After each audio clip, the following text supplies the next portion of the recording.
We are live. We are live. Just so you know, we are live. Have we started the actual show? Not the actual show, just the pre-show. The pre-show. All right.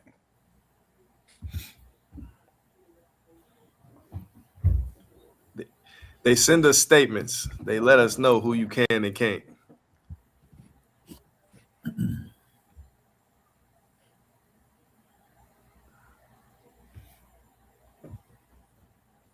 Hopefully he gets to appeal and shorten the sentence. I'm sure they'll definitely try to exhaust every legal avenue that they have.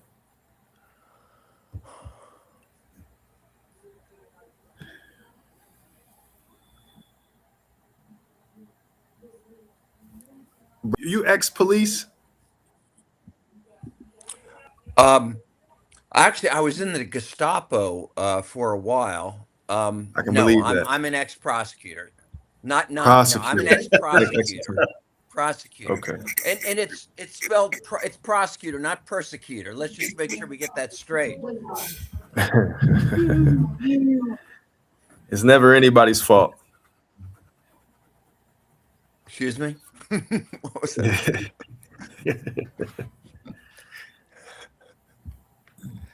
Well, I'll tell you this: it's the fault of certain crew members that many issues are, I would say, convoluted on this show. There is some fault there.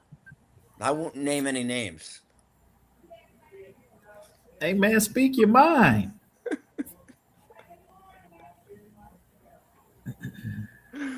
Oh gosh, Kevin. So when are we going to hear you in the pulpit again? I you were so good. I may go and sell tickets to that. I may just stand out there and sell tickets. I like I told you last time. I serve at the disposal of the pastor, so I don't know. All right. Remind me, what church is it that you're at? What is it? Allen Temple. Oh, Allen Temple. That's got a storied history. Definitely, I know that one for sure. Yeah, yeah.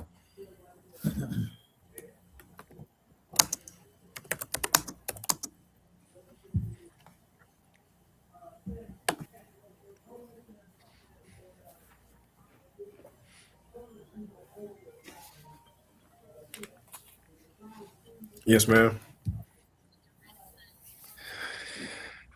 What the who what say? Did you read it? Oh, okay. So It Phil, you wasn't. It got wasn't the to you. UFC event this Sunday. Oh, Well, we gotta read it. It was I'm just Kevin teased it, but I'm you told him. excited. I'm just thrilled. I mean, what more could I want? What could you want to see? What a I, pathetic. What a I think pathetic. I so, but mean, I honestly don't know. for I'm I mean, live on air though, I so I am love you to death. I am kind of pumped about watching the Hmm. World Cup. Um, I'm not into soccer I except got in you. the World Cup. When the World Cup All right. is on, I like watching at least the U.S. games. mhm.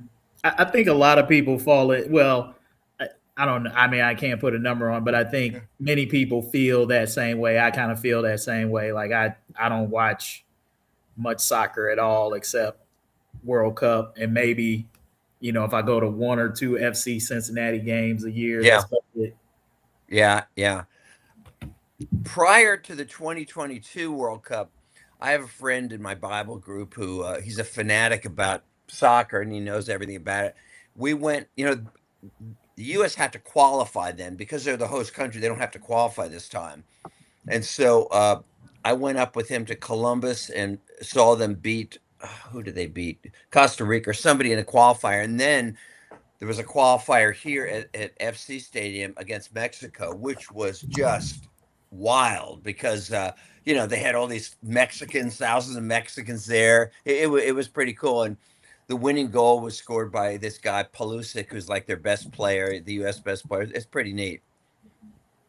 Have you seen?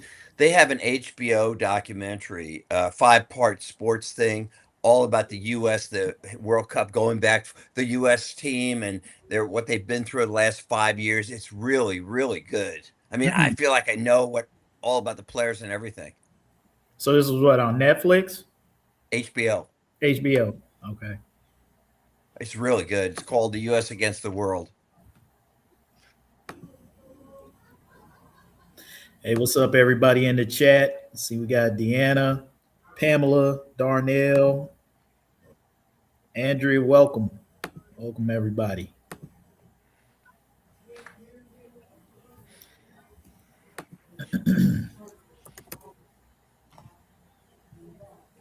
We got the fish fry today at New Prospect Baptist Church. Everybody's welcome. Our New Prospect anglers went out and caught over 500 fish. They're out there frying them and cooking them right now. Is your It's a father still party. the pastor there, Damon? Yeah, yes. How old is your dad, if I may ask? My 67-ish. 67. His dad is 87-ish. Does your grandfather still preach at New Jerusalem? Does he still preach there? No. He retired from there. They have a new Did he? pastor now, brother, Pastor Hughes. Okay. Yeah. But Yeah, my granddad, he still preaches almost every Sunday somewhere. Oh, he does like a guest pastor kind of thing? Yeah, and funerals.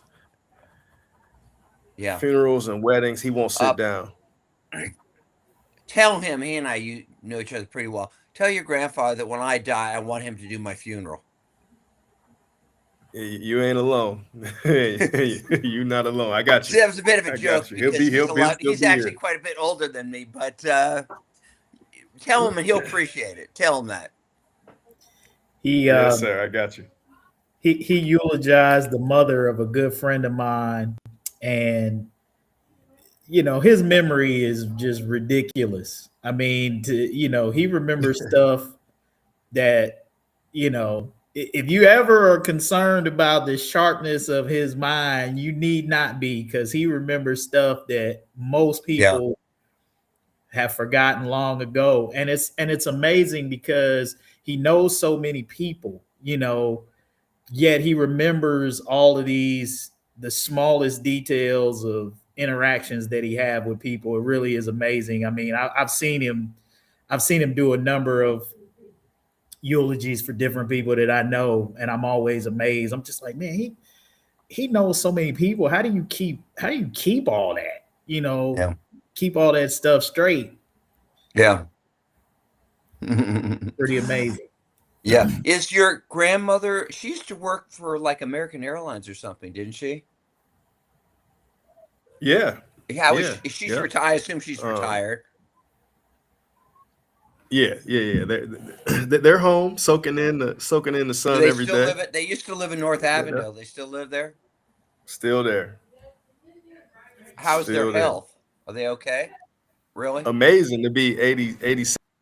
That is. Yeah, health is great. That's great.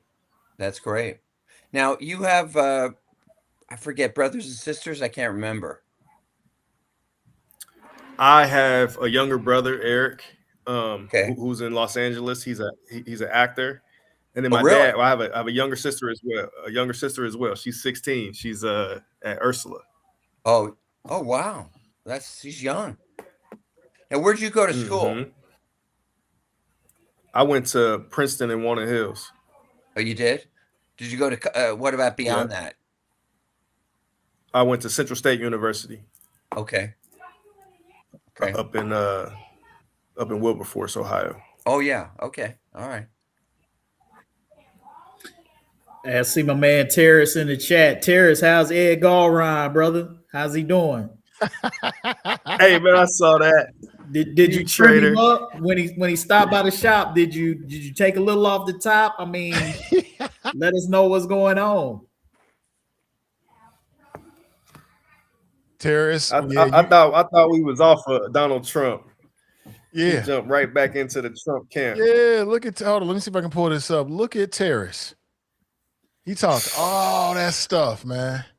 Hey man, that's all it takes. That's all. Just fall through the shop, fall through the barbershop, man. These politicians, they know how to get them. They know how to get them votes, bro. They know how to get you. Who is the Democrat running against Ed Gallrine? I'm sure it don't matter, but I would like to know their name. I know Strange, Melissa Strange, I think is her name.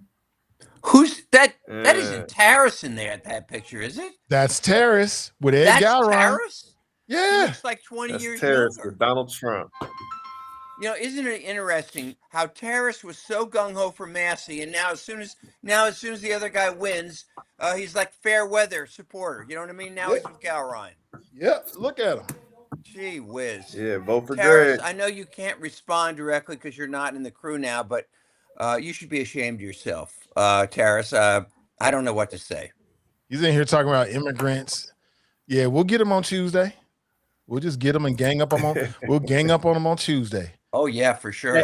Hey, Terrace, they didn't get your Somalis in Minnesota, but they got the referee that was trying to get in for the World Cup. So they at least got one of them. They didn't get all the ones you wanted, but they got him. I don't think he's from Somalia. It was another country, I think, but the point is well made. Kamika writes, ashamed. Carolyn writes, Terrace out here like Don King.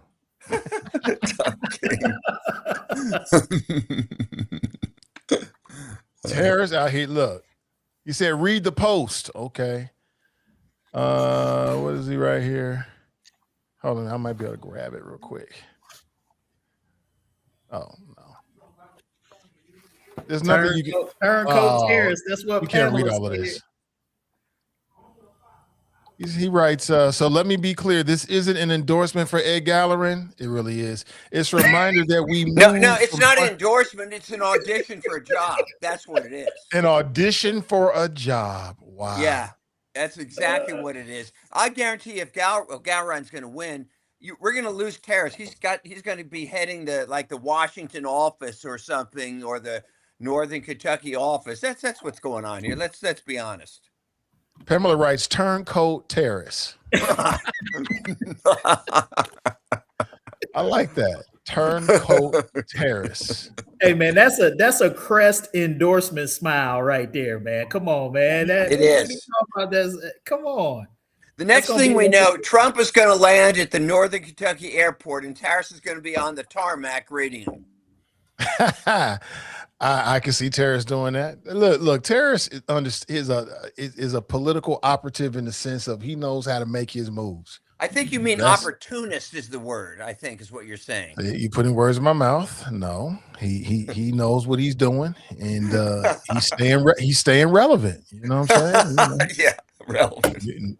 I mean, it is something to be said for the fact that Galrine recognized Terrace's spot as some place he ought to fall through. I mean, say amen what you to that. That's say power. what you want. That's recognition. Look at him. That he is cheesing. Hey, Ed. Hey, Terrace. Yeah, I am mad at Terrace. Do you, Terrace? Do you, bro? You right, read the post. There's nothing to read. I read Trump's. There's nothing to read. You talked all that mess about how you love Massey. You love, from the very beginning, you love Massey. Trump about to learn that Massey got local support. It's terrible the night of. It's terrible what happened. And here, look at you. Look at you. Nat writes, did you see that FIFA made Haiti change their uniforms because it depicted the final battle of independence from white supremacist colonizers in 1803? Shaking my head. I didn't see that. Nor did I. But we know what time it is. We know who's running the federal government like right now. That's how they running it. That's how they're running it. Pat Rice, good afternoon. All right, let me stop this and we can start the show officially. So still looking for Lakita Cole's going to join us. And looks like the FOP president is going to join us as well. And you know what topic we're going to kick off with. We got to talk about this report as it relates to Cincinnati Police and disparities and who they're stopping, who they're giving tickets to. But let's get the show started officially, and we'll be right back.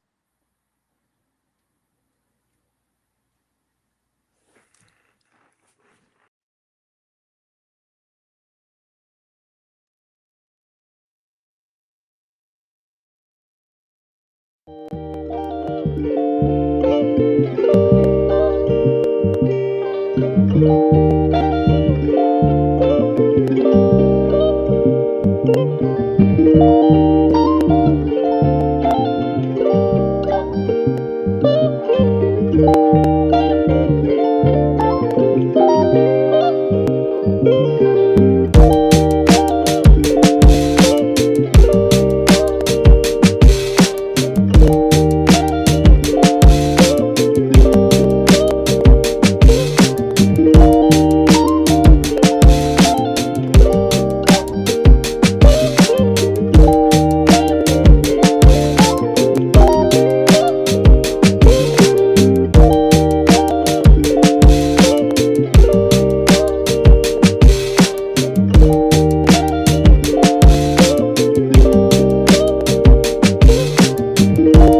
right, welcome back, everyone. How are you? Hope you're doing well. Let me put my camera up here. Oh boy, there we go. There I should be. There you go. There it is. What's up, everybody? We just lost Damon completely, so I'm sure he'll come back. What's up, I can everybody? do Damon just like I can do Kevin. Don't worry about it. Okay, but can you do Phil? Can Well, you do Phil? Well, that imitation hasn't gotten that much popularity, so I'm not so sure about that. Yeah, You that's know, one a good Phil, like a real Republican Phil, not this rhino stuff you've been doing. By the way, I know we're talking about something else, but I got an excellent rebuttal on that federal bill on the sports. But I'll save it for when we get to it. Just don't forget about that. Absolutely. All Yeah, right. you Yeah. accused me of being a socialist, and I have a very strong rebuttal to that.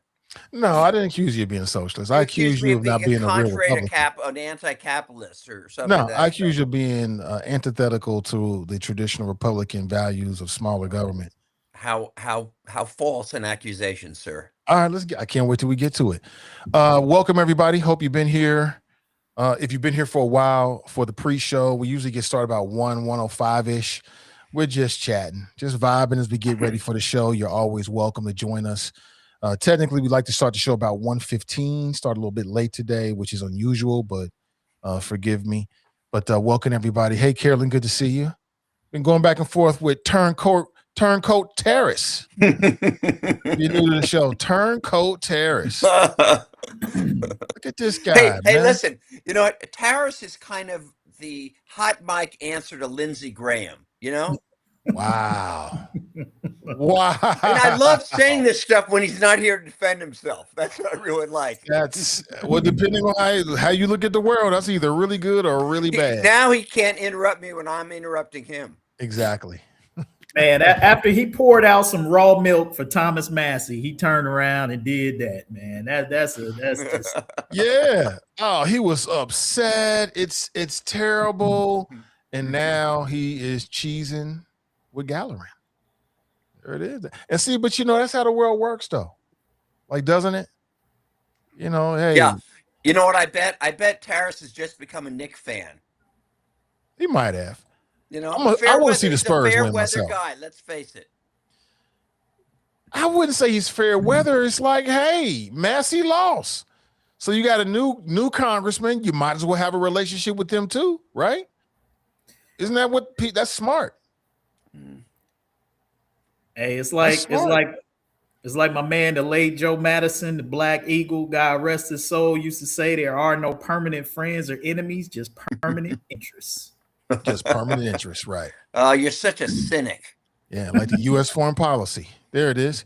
Andrew writes, that pick is going to be a commercial to garner the black vote. I mean, from Terrace's perspective, that would be a best case scenario, right? Then you can really show Ed, what kind of supporter you are. You know what I'm saying? I mean, hey, that'd be good for Terrace. Yeah, that I believe that. I believe that's going to show up in some campaign materials. It looks like it. Yep. By Galrine or his opponent? I would say Galrine. Galron. Yeah, he's going to use that. He's going to put that up. Put Phil in the middle. I'm sure what that means. Rilo writes Spurs in 7. There's a person that understands basketball. That's right. Spurs in 7. Hey, I've said that the Knicks got to get this game 5. They need to treat game 5 like a game 7 because my theory is this: is if the Spurs win this game and it's got to go back to New York, that's a ton of pressure. You already seen the Knicks. They wanted to give up 2 at home. And I just don't know if they can hold up to that pressure with a chance to close out the series at home in game 6. That's just the type of, if you believe in a Knicks curse, if you're a Knicks fan that believes in the curse, that's your worst case scenario, coming back home with an opportunity to clinch the series. I think pressure bust pipe, and that's going to be too much for the Knicks. And they got to get this one. Go and close it out. Close it out on the road in San Antonio. Go back to New York with the trophy, because I don't like the game 6 scenario for them. I don't. I want to see the Spurs win for several reasons, but I thought that their window closed when they lost the last game. Had they won that game, I can see them winning 2 out of the last 3. I can see that. Now, I don't know. But, wouldn't it be great to own an NBA franchise? Because when you think about it, the NBA, just like all these sports leagues, and I know there's a lot of people out there that believe there's conspiracy theories, like the NFL or the NBA is conspiring to make this team or that team win. Maybe, but you know what? The NFL or these teams, these leagues don't really have to do it because the product sells itself. It's like a narcotic, your favorite team. And it doesn't really matter from the league's perspective who really wins. Right, because they can write a great narrative no matter what. If the New York Knicks win, it's New York, right? And if the Spurs win, it's Wemby. It's the same thing with the NFL. It doesn't really matter from the NFL perspective who wins. It doesn't really matter. I mean, it could be a team that's a dynastic like the Chiefs, creates and you just build off that narrative of them being dynastic, or it could be an upstart like the Bengals maybe in this upcoming year. Come out of nowhere and win. No matter what, the league wins, man. I mean, wow, what an incredible business. You know what I'm saying? What an incredible. Yeah, it prints money. I mean, if you are fortunate enough to have the wherewithal to own one of these professional sports franchises in the NBA or the NFL, something like that. I mean, they're like printing presses. They print money. It's hard. You got to be an idiot to lose money, owning one of these franchises because the leagues are so strong. And, I think there used to be this narrative like, leagues didn't want certain small market teams to play because nobody wanted to see them play there. But I think anymore it's become more about the players, right? If you got superstar cachet, I mean, look, Kansas City ain't a big market, but they got Patrick Mahomes. I mean, San Antonio is not a huge sexy market, but they got Wemby. Cincinnati has Joe Burrow. I mean, it's become about the star power of the players. I mean, let's face it, New England wasn't really, before Tom Brady and before they got good, New England wasn't nobody saying they wanted to see New England in the Super Bowl, so I think more or less these days it's about the star power of the players necessarily than the markets.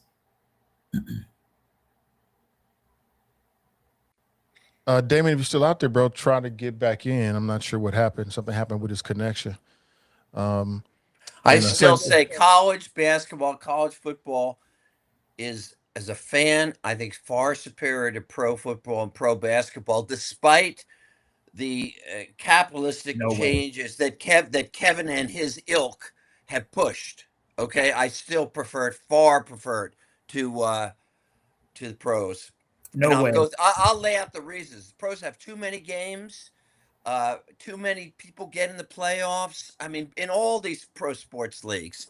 I mean, after you've played 4 out of 7 series. I mean, how? I mean, come on. And they're another thing is they're playing in June. Who wants to watch hockey or basketball in June? For God's sakes, there's just too many Hockey and games. basketball fans who love their Look, sport. I'm a hockey basketball fan, but it's obvious they've stretched these seasons out so much. And now doesn't the NBA have some new thing where even if you didn't get in the playoffs, you get to have a chance to get in? I mean, it dilutes the whole regular season. It's actually the play-in I think that they do is actually kind of somewhat interesting the way that they do that. It makes it for those teams who are, the last couple of teams to get in. I mean, it's no different than the first four. Phil, that playing in the NBA is no different than the first four in the NCAA. You look at the percentage of teams that get in college basketball, particularly before they did this next stupid thing of adding more teams. The percentage that get in is much lower, and the fact is, this thing with the NBA and all the teams that get in, it's kind of like every kid gets a trophy. I mean, it's that kind of attitude.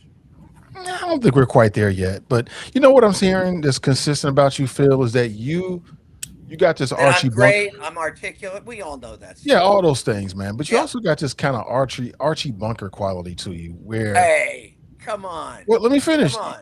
Let me finish. I mean, it's not a dig or anything like that. He didn't call me a meathead, so at least I didn't call you a meathead. Yeah. But this sense of like the way things used to be is the best way they gotta be. Just change with the times. You know what I'm saying? Enjoy the moment. Enjoy where we are now. You're talking about like smell the coffee or whatever the expression is. No, I'm just saying live in the moment. I'm so devoted to this show and to my work that I'm not enjoying life. I'm not taking time to smell the roses or whatever. That seems to be what you're saying, and I appreciate that. No, what I'm saying is like I've just noticed along your line of thinking that you really like the way things used to be. Well, you know what I'm saying? Like, and you're really stuck on that. Again. And I'm like, I got to tell you guys a quick story. I got to tell you guys a quick story. I know we want to get to the other issue, but as my kids were growing up and playing sports, okay, I was always using this quote from Vince Lombardi. Whenever they get a little soreness in playing tennis or volleyball, I'll say, hey, Vince Lombardi said you play with small hurts. I mean, I said that over and over. Well, a couple months ago, my son Henry, who you met, he goes, Dad, just so you know, I did a little research. Vince Lombardi never said that. Whatever that's worth. Anyway. So for any of our listeners who are under the age of 100, Vince Lombardi was the former head coach of the Green Bay Packers, and he's the man who the NFL championship trophy is named after. Thank you for educating. I'm just trying to keep our younger demographic on board, Phil. You guys like Mad Dog Russo, man, right? That's who you sound like right now. Are you suggesting I'm some kind of time capsule? Is that what you guys are saying? In your head, yes. Yes. Exactly. Let's get into it though. Let's just get straight to some topics. So the big topic is the Cincinnati Police Department report that was done in conjunction, as I understand it, with the Hamilton County what Public Defender's Office. Public Defender's Office, thank you. The Hamilton County Public Defender's Office.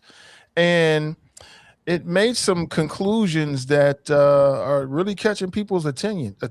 There it is right there. I can share a link. Let me take that off so you can see. It's the folks over at Campaign Zero. Yeah. Do you know what the zero stands for, by the way? I do not. Maybe zero police brutality or no, it stands for zero police. They don't want police. In fact, I'm going to quote from their website. Quote, "We can live in a world beyond policing." Okay? Then it says our work, public safety beyond policing. Shrink the reliance and power of the police. Blah blah blah. Right. I mean, wouldn't that be a great thing though? What? No police? Yeah, well, if we lived in a world where we could shrink, we don't live in that. We don't live in that world. But I'm saying, but wouldn't that be? Isn't that a good goal? This group has any objectivity to do a study is absolutely ridiculous. Yeah, but Phil, wouldn't you agree that would be a great place to live? where because of Where there whatever was no factors. crime. Yeah, where there was no crime. Okay, then. So it sounds like you agree with their overall, No, agenda. they want to get rid of the cops while there is crime. And I didn't this read group anything has like no that. objectivity whatsoever. No objectivity whatsoever. Yeah, they have their agenda. It's a clear agenda. Look at their website. I Well, just everybody went has through. an agenda, though, Phil. Well, there are firms you can hire to do studies that it's pretty hard to, that they're pretty much down the middle. Okay. Huh. They don't have it. Their policy is not to end policing or to go beyond policing or whatever. So come So on. what I'm hearing is that you did a cursory review of the report, or maybe you just looked at the executive summary, and you can't challenge them on the facts or No, the I'll challenge methodology. them. No. I'll challenge them on the So facts. instead I'll challenge them on the instead of facts. attacking them on the facts, you want to No, attack them on I'll what you say is a perceived agenda bias. No, Okay, I get it. That's only one thing. Okay. That's only one thing. Okay. Yeah, I All right. challenge them as Scotty Johnson did, and I assume Ken Cobra will do, and as Adam Haney did, and the city manager on the methodology. Okay. Okay, so Because- what's your problem with the methodology? Here's the problem. They did it without talking to the police or anybody in the city. Okay. If you're doing an objective study about the police, They you had would the at least- cards. let me finish. You would at least go to them. Here's our results. What's your response? Because it's very They just did it. They did it. About a week After it ago, was the done, city they got didn't- the report. They didn't incorporate. Listen to what Scotty Johnson says. Scotty Johnson's 100% right. What did he say? in this. Well, if you listen to his interview on, I believe it was Channel 9, he basically said what I'm saying now. Okay, it was the methodology. They didn't get any information from the police. They just didn't did need it on their to. own. Hey, And hey, let me finish. According to Scotty Johnson, this is him, and Scotty is not some kind of right-wing law and order guy. He and I kind of argued quite a bit when he was on the show. But you listen to what he said about this. He said that the purpose of this is to drive a wedge between the police and the community. Hey, let me say this, and I think this is one of the angles that nobody is talking about, and this is one of the first things I thought about as people started arguing about the methodology and all of this. The thing that occurred to me is this is data that comes from the city of Cincinnati as a result of what came out of the collaborative. The question that nobody seems to be asking is, why did it take campaign 0 to analyze these numbers? Why wasn't the city of Cincinnati already looking at it? Why isn't this something that you review on an annual basis as part of the collaborative agreement and good policing? The city seemed to be so caught off guard by this report that came in from campaign 0 that they didn't even have knowledge of their own numbers and data.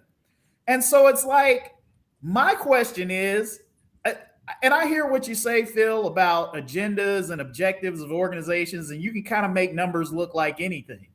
But the question that came to my mind was, this should have been stuff that the city was already doing. Campaign 0 shouldn't have had to come in and analyze this data. The city of Cincinnati should have already been analyzing this data.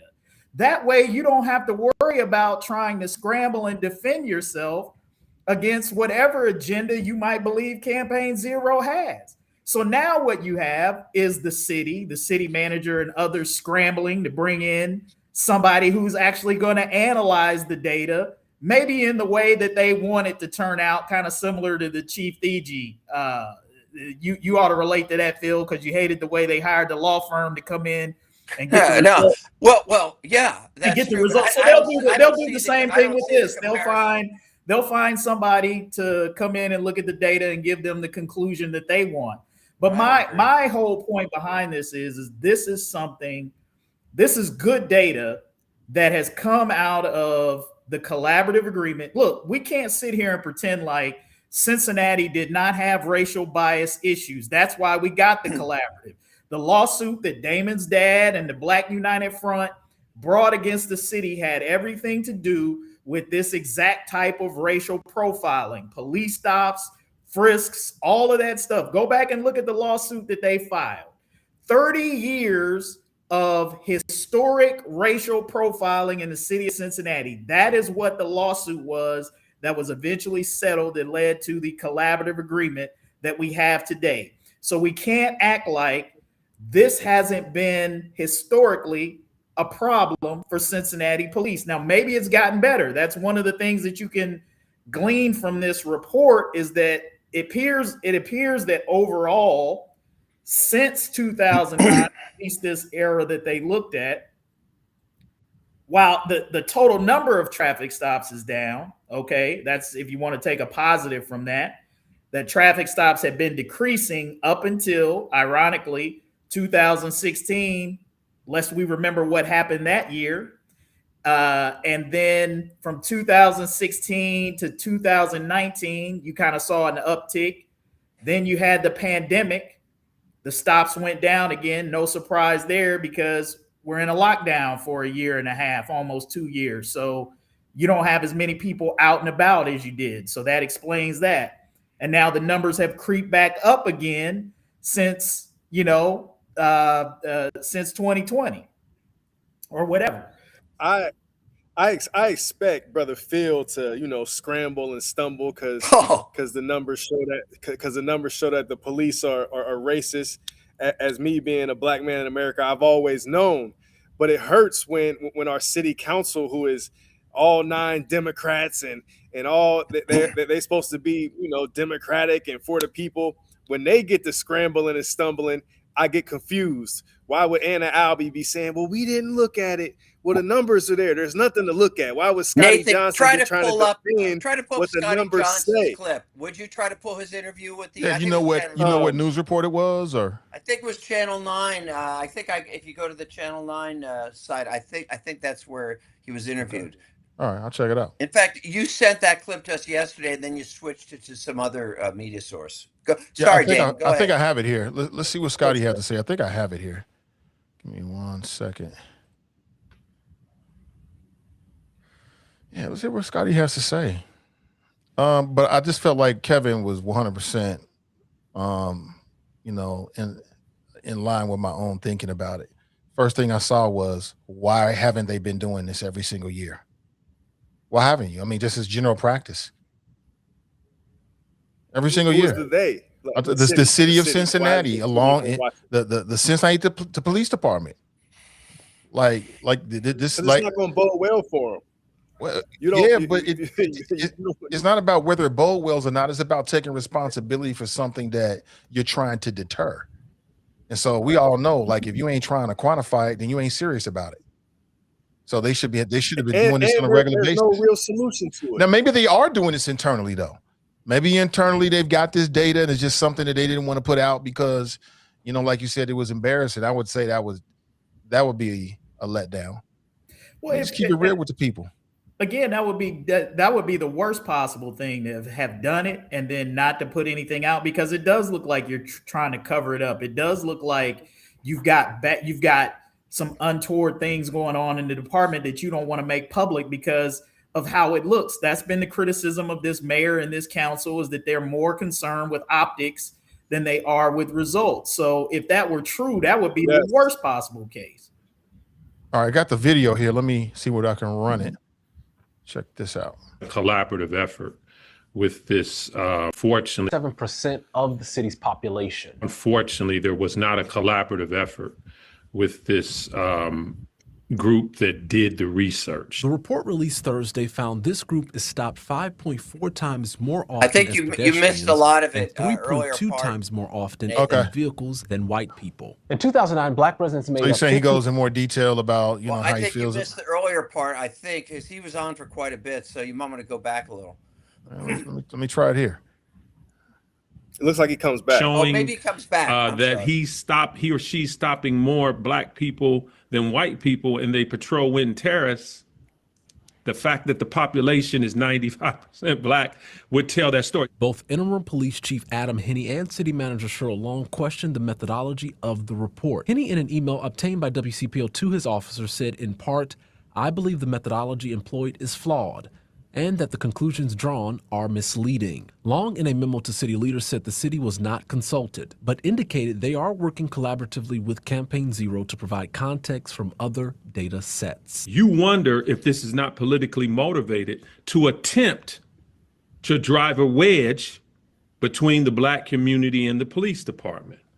I'm glad we've got leadership on both. Let's stop right there. Is that No, what- let finish his comment. yeah, but what is he even talking So about? it's Who only would another benefit couple from that? seconds. Come on, only a couple more seconds. All Come right, on, finish it. All right, go ahead. All right, hold on. That are seeing right through this. This study also indicates there were certain cases where contact cards were not filled out, making it difficult to assess how comprehensive this data actually is. You can read the full report and context on WCPO.com. For WCPO 9 News, I'm Jay Shakur. Yeah, that's the gist of it. Yeah. At least that WCPO One report. quick point there, and we don't have to stay on this long. I just wanted to mention it because it was also a criticism that I had of even our own reporting in the Inquirer is nobody has seemed to answer that question that he just brought up about sometimes contact cards not being filled out. I want to know why not. Like, that's my question. What would be a circumstance or a situation where you would have contact with a pedestrian or with a person where you would stop them and you would not fill out a contact card? That has not been adequately answered by anybody in the media or by the city to my question. Like, if that also is impacting the validity positively or negatively of the results, I think we should also understand what circumstances those are where contact cards aren't being filled out, because the problem could be worse. It could be even worse than what Campaign Zero is predicting, in terms of the disparity. Particularly if we don't know why these cards aren't being filled out in some cases. No, what hurts me the most is that all of our leaders are making excuses for the numbers. Every one of them, from every one of them is making excuses for the police. We have a budget that we spend more money on police than we spend on anything else in this city, and they're all making excuses. And these are supposed to be my leaders. These are supposed to be my Democratic 9 city council people, my Democratic mayor. And not only do we know that the system of policing is a racist system and has been since its inception, now the numbers show it, and they still can't take accountability that they don't have any solutions. So then it comes to me, a black man in America, to try to figure out the solutions for white supremacy every day, when I've elected 9 Democratic leaders who won't do anything but cape for the racism. And it hurts. It hurts my heart. The black man caping for the racism, the white woman caping for the racism. They all just like, no, it can't be this. And now they're going to go spend another $1 million so that they can do another study to try to tell the story a little bit differently when it's something I've known all my life. The collaborative agreement is 25 years old this year. Shout out to Iris Rowley. It's the 25th anniversary. And we're the only city with the collaborative agreement. So this is happening in every city, but they don't get to see these numbers like we get to see them. Dayton won't get to see their numbers. You think it's any better in Dayton? Columbus won't get to see their numbers. You think it's any better in Columbus? It's systematic oppression at its finest, but nobody can admit it. Nobody in power can admit it or take accountability and then feel I need reparations. All right, what's your address? How do I make the check out to? No, write the check out. Bring it to the church. You convinced me. No, I mean, just tell me. Bring it to the church. I give you a tax write-off on the reparations. Really? Well, now we might have something to talk about, Damon. Damon bring the check to the church. I'll save your soul. I'll make sure you get to heaven. Oh, yeah. Damon makes a good point. So are you selling, hold it, are you selling, what do they call them, like the Catholic Church did when Martin Luther was around, selling indulgences? Is that your side business now? Is that what you mean? Sorry, go ahead. Sorry, Kevin, go ahead. No, I was just going to say Damon makes a good point about, and this is a good thing for Cincinnati. Whether the good is being used in a positive way or not, that I think that's part of what we're discussing here. Damon mentioned a bunch of other cities that cannot do what Cincinnati just did, mainly because of the systems that we have in place to check this kind of data. So if you go to Columbus, if you go to Dayton, if you go to other cities, they don't track this kind of data. So they don't know. Basically, Are you sure about that, Kevin? well, the organization itself said, I'm not going to vouch for every city in America, but they said. Here's the reason I don't know. Let me finish my point, Phil. They said in the report. They said in the report, for an agency that looks for this data and tries to find it, Cincinnati is one of the few places that actually does this. They said it. So trust me, if an organization that had the agenda that you said, which was basically to decimate police departments across the country, if every police department did it, they would be doing a report on every police department. The reason why they don't is because others don't track this data like Cincinnati does. So that's good for Cincinnati. What's questionable is what we do with the data, which again goes back to my initial point about why wasn't the city examining this data and looking at it? So if everything that they want to criticize about the methodology that this organization used, they have the ability internally to say that. You have the ability to collaborate as a city with the public defenders, with the police departments, to fill in the blanks and get the gaps. Who is better positioned to do that than the city administration? They're far better positioned for the collaboration than the. They are watching the numbers. They are watching Scotty Johnson. They know the numbers, and I like Scotty. Scotty, instead of saying, "Well, this wasn't a collaborative thing," Scotty, why wasn't we doing it? Why wasn't the city collaborating with somebody else to produce this result? You're criticizing an organization that came from outside and did it for not collaborating when you got all of the data. Yeah, it's like this automatic reflex to defend. You're seeing it from the city manager, you're seeing it from the police chief, you're seeing it from Scotty Johnson. They all have this reflex to defend, when the real attitude, the more mature attitude, would be to ask the kind of questions that you just asked. Number one, when are we going to start doing it? Why weren't we doing it? Why aren't we tracking it? And then number two, rather than just trying to like undermine the validity of it, do your own research to see if they're right or not. I mean, to your point, Kevin, they could be way off or they could be accurate. Either way, we need to know. So stop pointing fingers, because this is childish. Oh, I don't like the methodology. That's like the phrase for people that think they're saying something smart, but we see right through it. I don't like the methodology. What part of the methodology? Well, I don't like the fact that it didn't collaborate. That's not the methodology. That's not the methodology that they use. That's the methodology. They just didn't choose that. No, that's not the methodology in which they comprised the one data. They used. That's not the methodology. They didn't go to the police and show them the numbers and say, "Tell us, are we missing?" They did go to the police because it's all public documents. Are these numbers accurate? Are we using these numbers properly? That's any legitimate study of any institution. Before they publicize and release it, they always go to that. Whether it's education, they already went there, Phil. That's how they got the information. Colleges do these outside examinations. In the old days, where the football team is on probation for payoff, Phil, they always go to get the athletic department's response. And what Scotty Johnson and everybody else is saying, they should have done that here. That is the methodology. Phil, where did they get the information from to do the study? From these contact cards. And who creates the contact cards? Cincinnati Police. So they did go to the Cincinnati Police, because that's where they got the information. That's not what I'm talking about. That's not what you're talking about. But you're trying to make it seem like they missed something. You're trying to make it seem like they missed something. Their methodology was flawed because they didn't give the city a chance. That's not the criteria to look at it and say, "Are we missing something? That's not the proper criteria for a methodology to create a report." The fact that you went to, no, it doesn't. Not at all.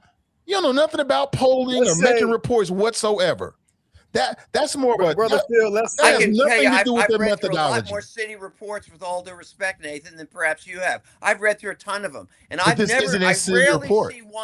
rarely see an examination of a city department or anything else where they draw conclusions without at least going to the department saying, "What do you agree with this? Is our data flawed?" That kind of thing. I will stand by your experience. I know you're totally right, but I don't think it really applies to this, because we're not talking about a city department. This is an outside entity. So the rules might be different. You're right. In that instance, inside a city government, I would expect for them to work together. But that's not what we're talking about, Phil. Right. I think So, regardless, Brother Phil, let's say these numbers are totally correct. This report is damning, right? This report show. What does this report show to you if it's correct? What does it show to me? It doesn't show anything to me. One, because the people that did it weren't objective and had an agenda, and two, they didn't check their data with the police. They didn't ask. They got the information from the police. Phil, why do you keep saying that? They pulled the contact cards. They didn't talk. They didn't ask the police department. Are we using these cards properly? Is this how these cards are supposed to be used? They just pulled the cards and just took the data. But Phil, here's what's undeniable. I think we've hashed this out. And we've hashed this out. We can disagree, but I don't think this, with all due respect, what are we disagreeing on? It's worth the paper it's written on. You have no grounds to challenge their intention, because you keep talking about their agenda. You have no grounds to challenge their agenda whatsoever. I have every ground. No grounds to challenge their integrity. Does. And by the way, you guys, Damon said, I'm disappointed that my nine council members, didn't support this or something like that. Well, let me tell you something. At least in my experience, these kind of reports that document police, whether it's police violence or discrimination, those are usually very well supported by members of city council for political reasons in this city. That's always been my experience. For example, when we go back to the infamous riots or whatever you guys want to call it, unrest or whatever it is, whatever you want to call it. I remember Charlie Lukens holding a press conference, okay, and all 8 members of council except me, okay, and he did it that way rather than an official meeting because he didn't want me there. All 8 were gung-ho about sort of rooting out police brutality and violence, and except for me on as far as what they were doing. But the point being that it is politically, I give Scotty Johnson credit, among other things, because politically, I don't think what he said helps him. It doesn't. Politically, it doesn't. But that doesn't mean that he did it because he was right. No, I think it's not necessarily because he's right, Phil. Scotty has his opinion because Scotty said it. I'm just saying because Scotty said it don't make Scotty right. No, don't make it law. Okay. I agree. Here's the undeniable thing about the number. The numbers are what the numbers are. You can talk about methodology and all of these other things. What I would much rather hear our officials say, both police and city, is to say, rather than immediately go into defense mode. And I get it, because Cincinnati's been under a hell of a political firestorm for the better part of the past year over crime. And this is the last thing that they need, because Scotty Johnson said it. He doesn't want this to become a thing, and council doesn't want this to become a thing where the police get pissed off and they draw back or whatever comes of this report. A smarter approach to this would be to say, hey, let's, instead of just dismissing the numbers outright, to say, hey, they put out this report. We need to go back and take a look at it, and let's see what the numbers say. I think what you're saying is just what they did. I think what you're saying, Kevin, is what they did. Because if there is a problem, we want to fix it. Because here's the one thing that I will say, that the numbers are what the numbers are. Now, you can talk about methodology and all of that, but the reality is this. Exactly. The statistics were very clear. They're looking at these cards, which count the number of stops. Okay. Now, I get, you might say, hey, some officers who are patrolling in predominantly black neighborhoods are going to pull over more black people. That's statistically probably what you're going to see there. But what this data said, that even when you go into the whitest neighborhoods in Cincinnati, that it gets worse. That black people are pulled over 5 times more likely than white people when you get into the whitest neighborhoods. Let me just say one thing for Irish shows, if you don't mind what Kevin said. First of all, from what I read, the city manager and others didn't just disregard it. What they said is they are going to hire an outside firm that I suspect is much more objective, that doesn't have that kind of agenda, and have them examine these numbers. So they're doing exactly, Kevin, what you just said they should do. Yeah, I mean that would be my messaging instead of, you know, immediately just going into a defensive posture. I think because look, again, the numbers are the numbers. You can try to dress some of them up and explain it away, but stops are stops. I mean, at the end of the day, the numbers are what the numbers are. And yes, there may be some perfectly good explanations behind it. But and you could talk about what the population was in 2009 versus what it is today. All of that may be relevant. But the fact remains that black people in Cincinnati are getting pulled over at a much higher clip than white folks, even though we're only 34% of the city's population. That's undeniable. I don't care what kind of methodology you put around it. Hey, Well, you Iris. should, but you, hey guys, but we should care about the methodology. Some of the, and I know Campaign Zero, I respect the work that they do. Work with them in 2020 when they contacted me about CPD, and this was after Breonna Taylor and George Floyd, and they had this 8 can't wait list. Cincinnati, the PD, based on the work that we had initiated and done and followed up on and through on uses of force, scored 6 out of the 8. Mr. McKesson called me directly. We were able to pull CPD in and get the policy changes to ensure that they got the 8 points out of the 8 can't wait. So, but we should care about the methodology. And methodology, I know when we talk about methodology and how things are collected and weighed and viewed, collection of police data is extremely complicated. And you're right, Kevin. Some of these numbers are so far off the chain. If it were me and I had the power, people would be fired, right? So you can't, numbers are numbers, but you can make numbers say what you want them to say. I appreciate the city saying that they're going to do an external and a third party, although I really wanted them to run it through the process. This is my vexed feeling with every and anybody. We have fought for a process for situations like this, and I just want to go into this real quick as to why. Black people, it is so hard to be alive in America right now. We have to worry about everything from police to healthcare to food to education to everything that other non-Black people get, right? So we fought for a process.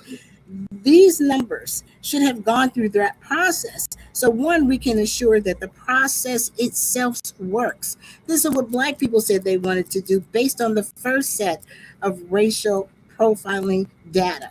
And that is through the CCA. That is through the contact cards, through all of this data that people are collecting came from the process then.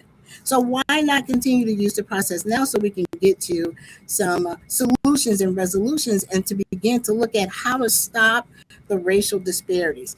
We have been on top of the buckets, and even though we've shown a reduction of arrests and stops, now we're back up. And it could be, dear brother Kevin, that all these Black people that run around Cincinnati saying that based on their perception, how afraid they are. And then you push. Everybody, we want more police. And even you hear Black people say this. We want more police. We want this. We want that. We want this. In 2009, Vortex was the unit. So we know what the hell Vortex was doing, right? And that's why they were shut down. Now let me calm down a bit. As a public defender commissioner, I saw the raw data in February. I wanted all of this to come out then. I wanted us to get a chance. I'm sorry? No, I was going to comment on that too, because the brother, I don't believe that the police department didn't have this. I believe that the city didn't already have. They knew these numbers and they've had them. Like Miss Iris said, she saw the numbers in February. It's June. And to Miss Iris, this report doesn't stop the process go forth. This report just shines a light that there needs to be more of a process to go forth. This report is one report. Now, I don't want the city to spend another $100,000, $2 million to do another report to try to, clean the numbers. I just want the process to go forth so that we can find the solution that needs to be found. But this report is a beautiful Damon, report.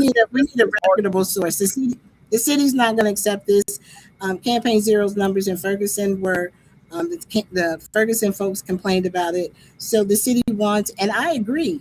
I sent the raw data to my data person to be analyzed to see, and that's what the community needs. It needs its own process in place to ensure that what they said, and what we actually see is being said, and we can read it and get the recommendations for ourselves.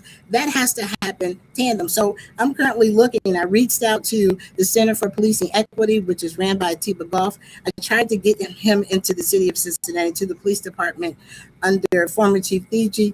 That was knocked down because you have to be invited in. These things will help shore up systems that collect data.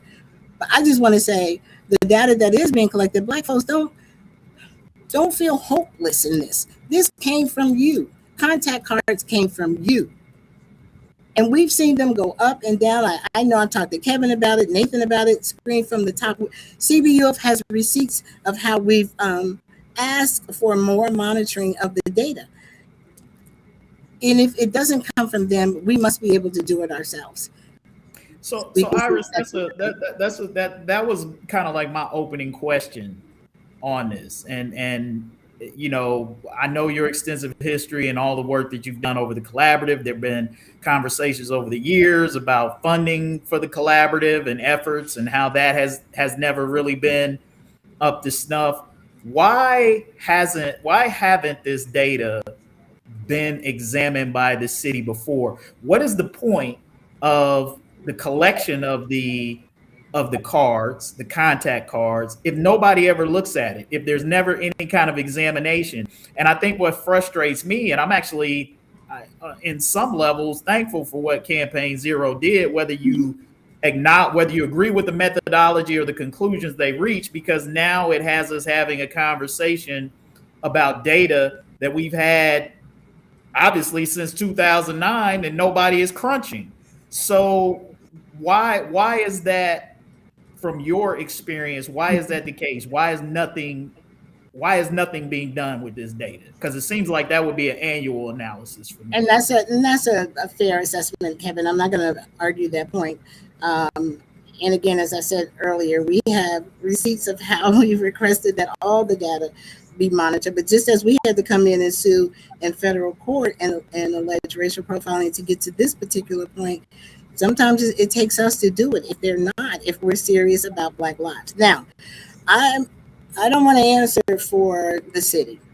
I can give you my assumptions as to why I believe. And I can tell you, under John Cranley, it was hard to get some work done around the collaborative agreement. It was almost shut down to the point where I was fighting tooth and nail to get policy change, just to get some collaboration, because not everybody supports this. What I was trying to tell y'all about Phil, he didn't support it, but that's okay. Here we are. And so it could be many various reasons. I will say to you this, to all of you all, when I presented the raw data to leadership, they were ready to go. They couldn't accept it because it wasn't their data, it wasn't my data, but they were ready to go. And they wanted to see the data sets, because part of this for me is the opportunity to get better. I believe the public defenders should be telling us what's happening in court, because I'm not going to court every day. I didn't even think to hear what they had to say until they brought me kind of spanked me a little bit 4 years ago when I was at a conference. Alan and I were at a conference.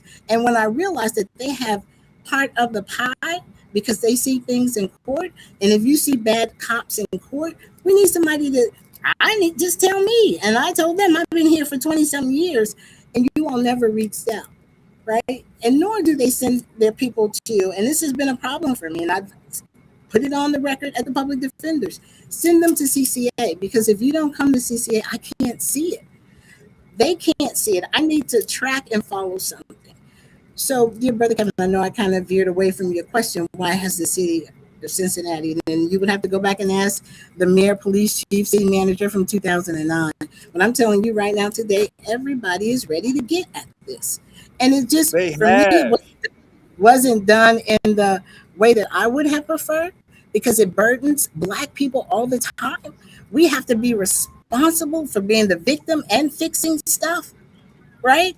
And so I would have wished that, and I said this to them, this is why we fought for this process. If you have a complaint, send it to CCA for analyzing so we can see what it is, so we can get to resolution.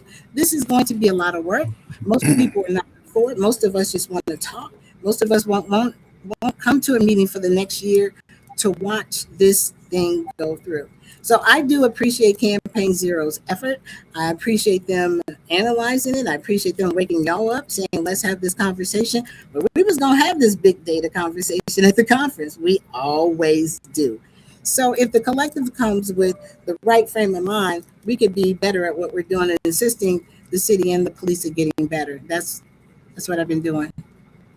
To Kevin, they have done this. They know the data. You think Phil doesn't know that they're arresting Black people at a higher clip? You think the police don't know that they're arresting people at a higher clip? They know the data. They not gonna just tell you. That's why we needed a Campaign Zero to crunch it and tell you. They know what racism is. They know what was it, implicit bias and all of these things. They know that they're jacking up Black people in Hyde Park at a higher clip. They don't have to. They're not going to tell you about it. But Damon, when you think about Hyde Park, let's think about who calls the police on Black people. Black people. Everybody. It ain't. What's the population of Black people in Hyde Park? I'm specifically talking about Hyde Park. So now Black people will, because of perception and fear, I'm going to call the police. So the data needs to drill down, is what I'm saying to you. And I'm saying, just to simply say that in this particular neighborhood, because I read Queensgate, and I asked DeRay, so how many residents are in Queensgate? You know, because I want to get to the truth of the matter, the root causation, what is actually happening and who's actually doing it. I want to know if it's calls for service attached to this, who made the call and what was the service. And so we're forgetting people who could potentially been a victim and called the police and said, pick up Damon Lister Ford. So there are variables that need to be inside of this data so we can get at it, and we're just not gaslit. So now it's pitting. Again, we're back here, Black community and police. And even though we have a process to get to solutions, to get to resolutions, you know, somebody decided we're just going to do it this way. And I've been screaming, we got a way to hold everybody accountable. Lastly, what I'll say to you, Kevin, to your question is that in March, I sent an email to the interim chief and the city manager. I said, I want to create a bias-free policing working group. Once I knew the data was there, and I need to make sure that I can have a representative of CPD and someone from the administration. Now, this is public record. If anybody wants to go out there, because y'all like, you know, foiling me and with the work that I do, go look at that. Go look at that. And that is going to happen. So if you are data trained and you want to get to work, contact me, because I'm pulling together that group for the community, because we do need to have a parallel analysis of what this data says. Hell, we can have 3 sets of data, because we need to be fair to the process. We need to make sure that it works, and we need to be fair to Black people who are the victims in all of this. And we need to be fair to, because it's not all of them, some of the police who we need to drill down on them. Who are the bad actors here? And everybody was mad at me when I said we keep a list. Phil was mad at me when I said that. And because we have to. I was mad at you when you said what, Iris? I don't know what you want to talk about, but you never make sense, brother. No. So Iris, you make a fair point about, and so I hear you on that more information may ferret out some other things that might introduce some other problems or explain some things. So I think the calls for service point that you made is a great point, because that does lead you to ask the question, are police, when they're doing these interactions and they pull over, are they doing it of their own judgment, or are they responding to a call for service? That's a fair point that can make a difference in terms of why the stop occurred, or even it may not necessarily explain like what happens after the stop, or during the midst of the stop, but at least gets us to that point.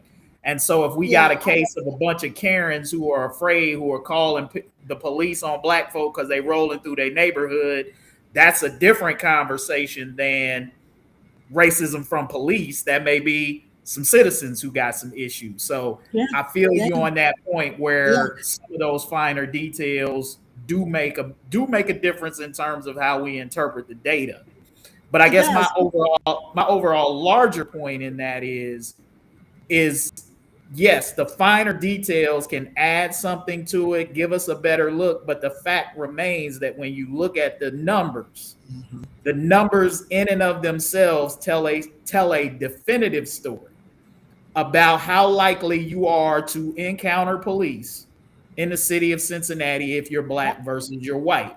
Now, the what for and the why for and all of that, not saying that it doesn't matter. Yeah. But it still doesn't take away from the overall big picture of what we're looking at and how likely you are to encounter the police if you're black. I agree with you. There's definitely any argument there, Kevin. I have no argument there at all. But when you do have a complete assessment and you're able to make recommendations to police and to the city administration to stop racial profiling, and in our language we call it bias-free policing, when you know better, because we need to know if it is in calls for service, and then how do we track that? How do we help folk who are making calls for service that may be making a fake call? Just my example about Hyde Park, in my opinion, that's what I think when I hear about Hyde Park and more black people being arrested. I think more white people calling police on black people.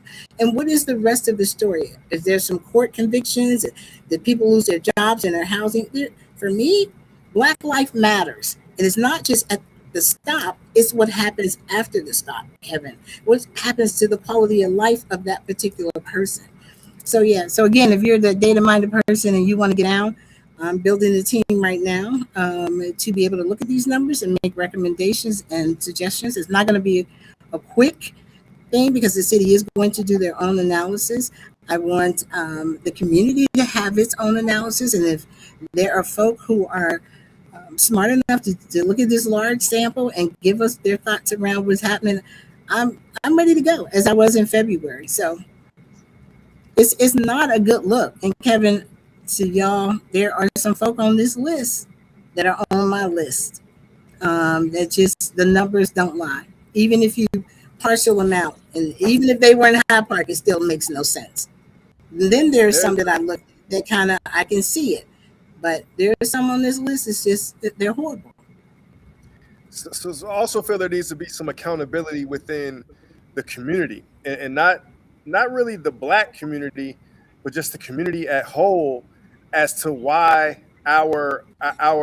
why there's a certain demographic of people who are prone to violence, who are doing these activities. It's really not on the black community to do that. I need help from the white community to figure out how come black people always in trouble? How come black people always committing the crimes? How come black people always doing this and doing that? To blame it on Iris or to blame it on me or my daddy, or it's the black community's fault why the black community always in trouble, seems disingenuous to me. When to me it's the system, and so I need white people to come up with solutions on how to fix our community so that there aren't a section of black kids who think that they need to go do bad things or help us fix this culture that's been cultivated for 400 years, and now we have people who are prone to violence, is what I like to say. It's a Jay-Z reference. But so I need help from white people to fix black people, and it probably starts with reparations, but it starts with acknowledging the system that they've been placed in and how it's been built. Because I can't fix it. I'm able to flourish. I'm outside every day trying to fix it, but I don't see my brothers and who they say it affects and that are calling the police helping me try to fix it. They just putting the blame as if these kids have free will when they don't. Well, it's not yours to fix. You didn't create it, and nor can you participate in it. It's a group sport, and you're not, black people are not part of that group. You can't change a group of non-black people's lives, and you can't change how they're treated by what ways they make it, if they're employed, where they live, and how police them. You don't get to make those decisions. So that is for white folks to fix. They benefit. They are in it. That's them. You can't fix it. All we can do is try to protect our community from it and fight against it. And that's what the Cincinnati Black United Front did when we sued the city, the FOP, and the police alleging racial profiling. The damage and the harm that's done to the black family is tremendous. It's generational. It doesn't go away. And if anybody thinks that it's not, racism isn't alive and well, I don't know where you live at, because white folk are benefiting from things and black folk are not. So, again, we welcome this data. We know that there are multiple streams of tracking right now happening in this city because bias-free policing has been a pillar of the collaborative agreement. The Citizens Complaint Authority, the Police Employee Tracking System, Internal Affairs, and the Office of Performance and Data Analytics each have a role to play in this, making sure black folks are treated fairly. We agree into the problem solving, as I said, that team will be built. And that's what we do when we come up against an issue. And that's what I do like about Cincinnati. So let me just get one positive thing in here, is that this process has allowed us to do more work in other cities. And I think Mr. McKesson said it in his press release. Cincinnati is a leader here. Doesn't mean, and this is why I get upset when CPD says we're a leader and we're doing this. We got so much more work to do. You may be getting better at it, but we have to do the work and then be able to sustain it. But we have to make sure we get the right stakeholders.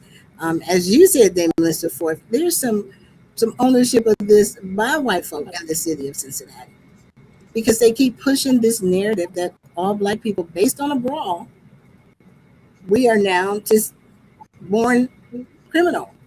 And it plays out in the court system. As you see people, we want stiffer penalties. We want this. Well, hell, allow us to live like you live. Let's level all playing fields, and let's see what happens with us. So long as folk know, I just want to make sure, because folk are out here with the wrong narrative about Iris Rowley, and y'all know I'm colorful in my language as I am in my skin.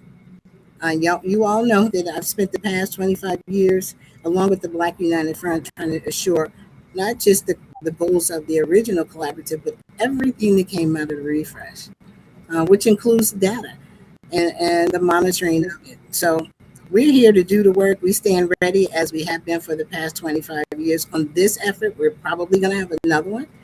And let's get it. And let's we are going to continue to advocate and study this issue. So we thank Campaign Zero. We thank the public defenders. Oh, this is my last suggestion too.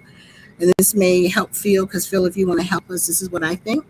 I think every public defender office across the United States of America, and y'all do know the public defender's office started in 1979.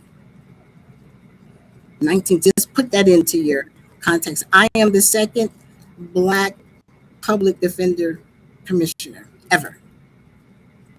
Put that into your context. So I want the public defenders to give us what they see in the courtroom, so that we can add that data to CCA's data and have a bigger profile and a bigger picture on officers who police in a very biased way.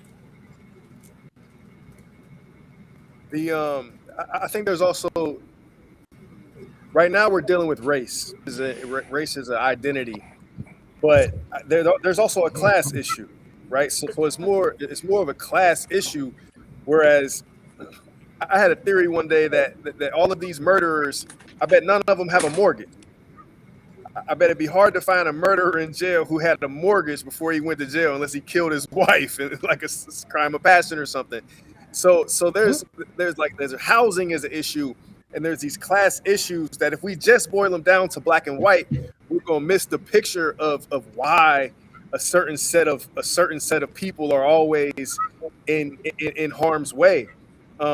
and we have to deal with these things. So housing as an issue is big for me, because people need foundations and people need stability that they don't have, that sends them out into the world to do stupid things against their community.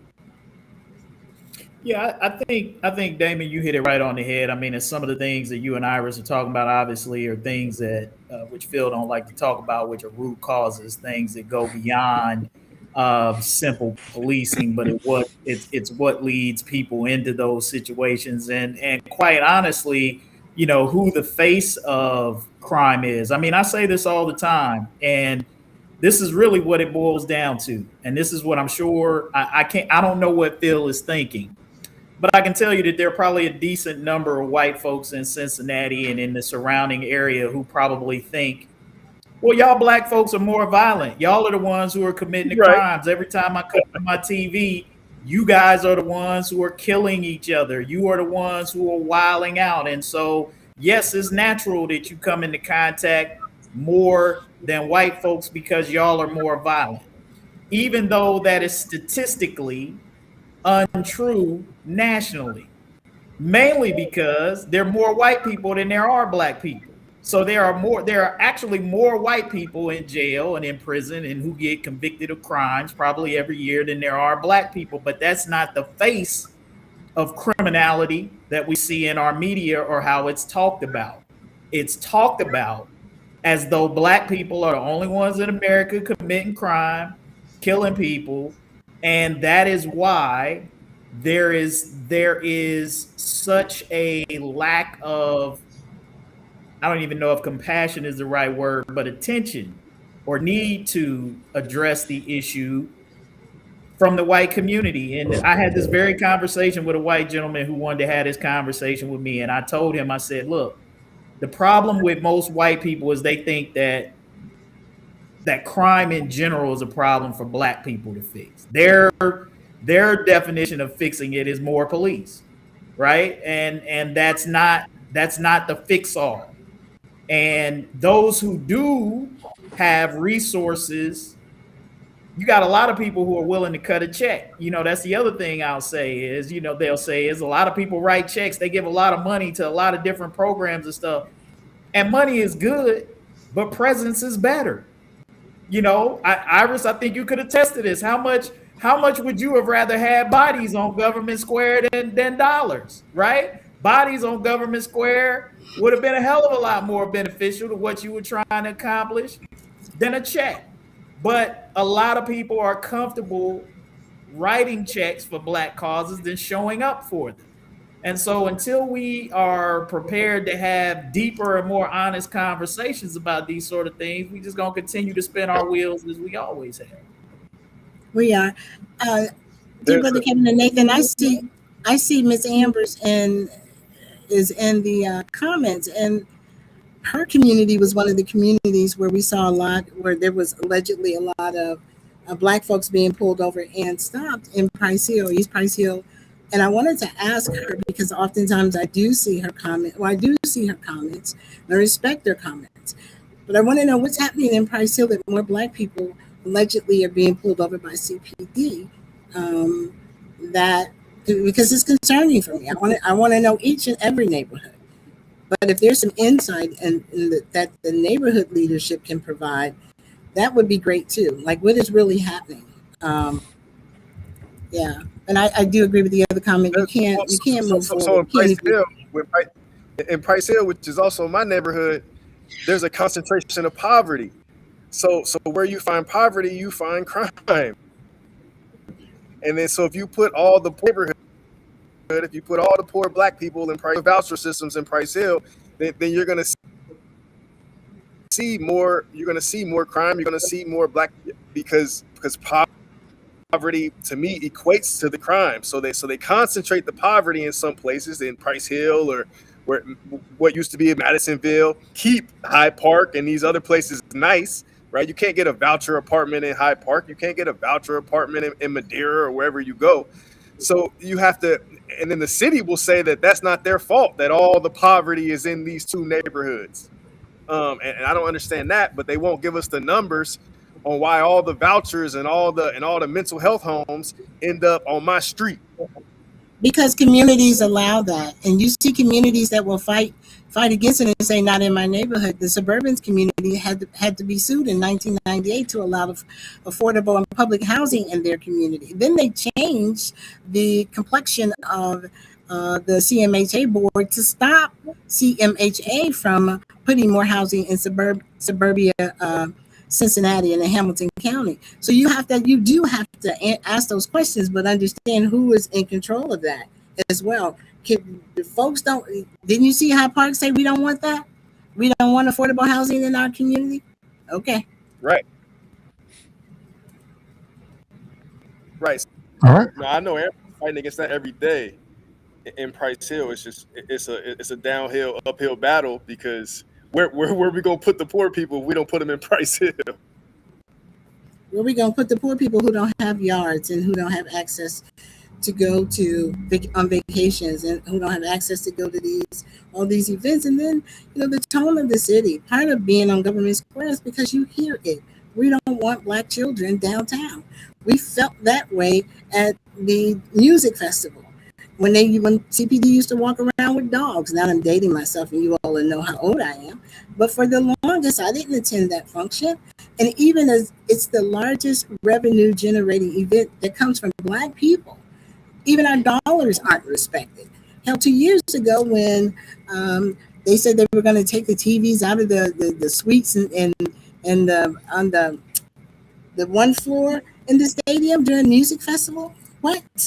That's why people go into the suite so they can look at the screens. You can't see the stage from there, So how you are viewed and valued, but Black people need to stand up to that and demand better.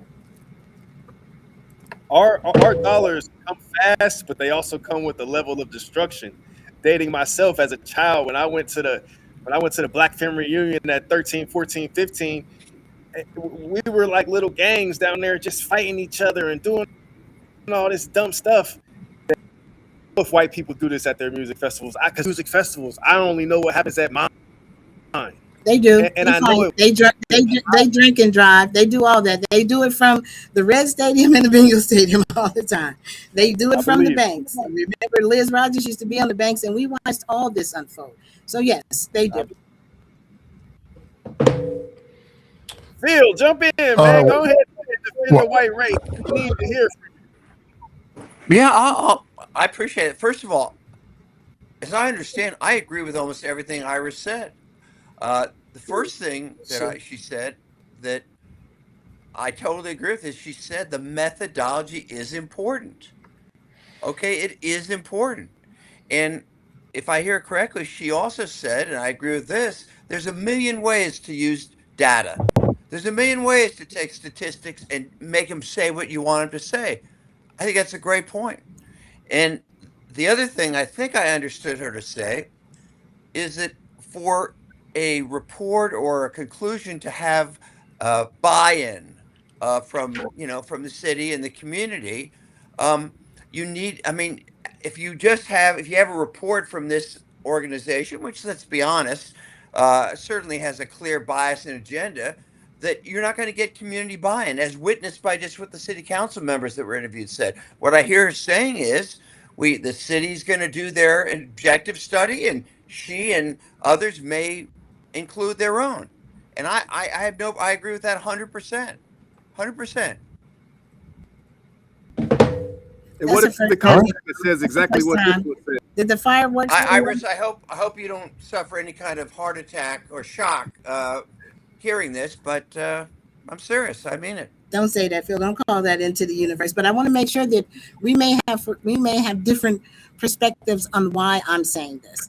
I'm saying this because I want to get at root causation. I want to make sure that everything is inside of the data table, inside of the collection, so that we can get to some real tangible, workable solutions of which this report doesn't give us, about traffic stops and pedestrian stops. It does gives us some use of force recommendations, which I'm comparing those right now to see what we have. And I typically would do something like this. If this happened in the city Like what happened to our dear sister Breonna Taylor. We immediately convened a table of folks to look at no-knock warrants. We went through all of the city's policies to ensure that Black lives can be saved, and some were changed. How they view you having drugs in your home does not constitute for them to kick in the door and just shoot anybody. Go, you can get the drugs later. You know what I'm saying? We're talking about lives, and so we made sufficient changes. And after brother George Floyd, we had already done chokeholds in Cincinnati because of Roger Owensby Jr., but it gave us the opportunity to go back in and look. So I'm not mad at that. I wish people would use our process, and I wish they would consider Black lives and give us a chance. The city didn't get the report until last Friday. I have to jump off a little after. I have to jump off a little after 3, but I do want to just mention something. It's a tangent, but I didn't realize, Iris, you're on the Public Defender Commission. Mm-hmm. Yeah, you know, for what it's worth, I'm trying to pat myself on the back, but when I was on a county commissioner, I requested and received some very complete major changes to the public defender system. Because when I was I don't know if you remember this, Iris, when I was a prosecutor, I always felt that people charged with felonies who were indigent were not getting the best representation because I was dealing with the attorneys. Okay. And what they were doing back then is they were what I forget what you call just handing them out to different individual attorneys and paying them like $200 or something like this. And I felt as a prosecutor that these people were not, whether they're guilty or not, were not getting adequate representation. They had sort of a sign-up list, and you're a public defender, you're a private attorney, and frankly, what was happening was these guys were making very little money, so obviously their priority was not going to be these cases. When I was a county commissioner, what we did was we changed it to set up hiring very professional attorneys that handled, correct if I'm wrong, but I assume they still do, that if you're charged with a felony, the public defender's office has people hired that only do that. And therefore they're very skilled in it. And I haven't followed it since, but I think it was a very positive change. And I think that people who are charged with felonies are getting better representation now.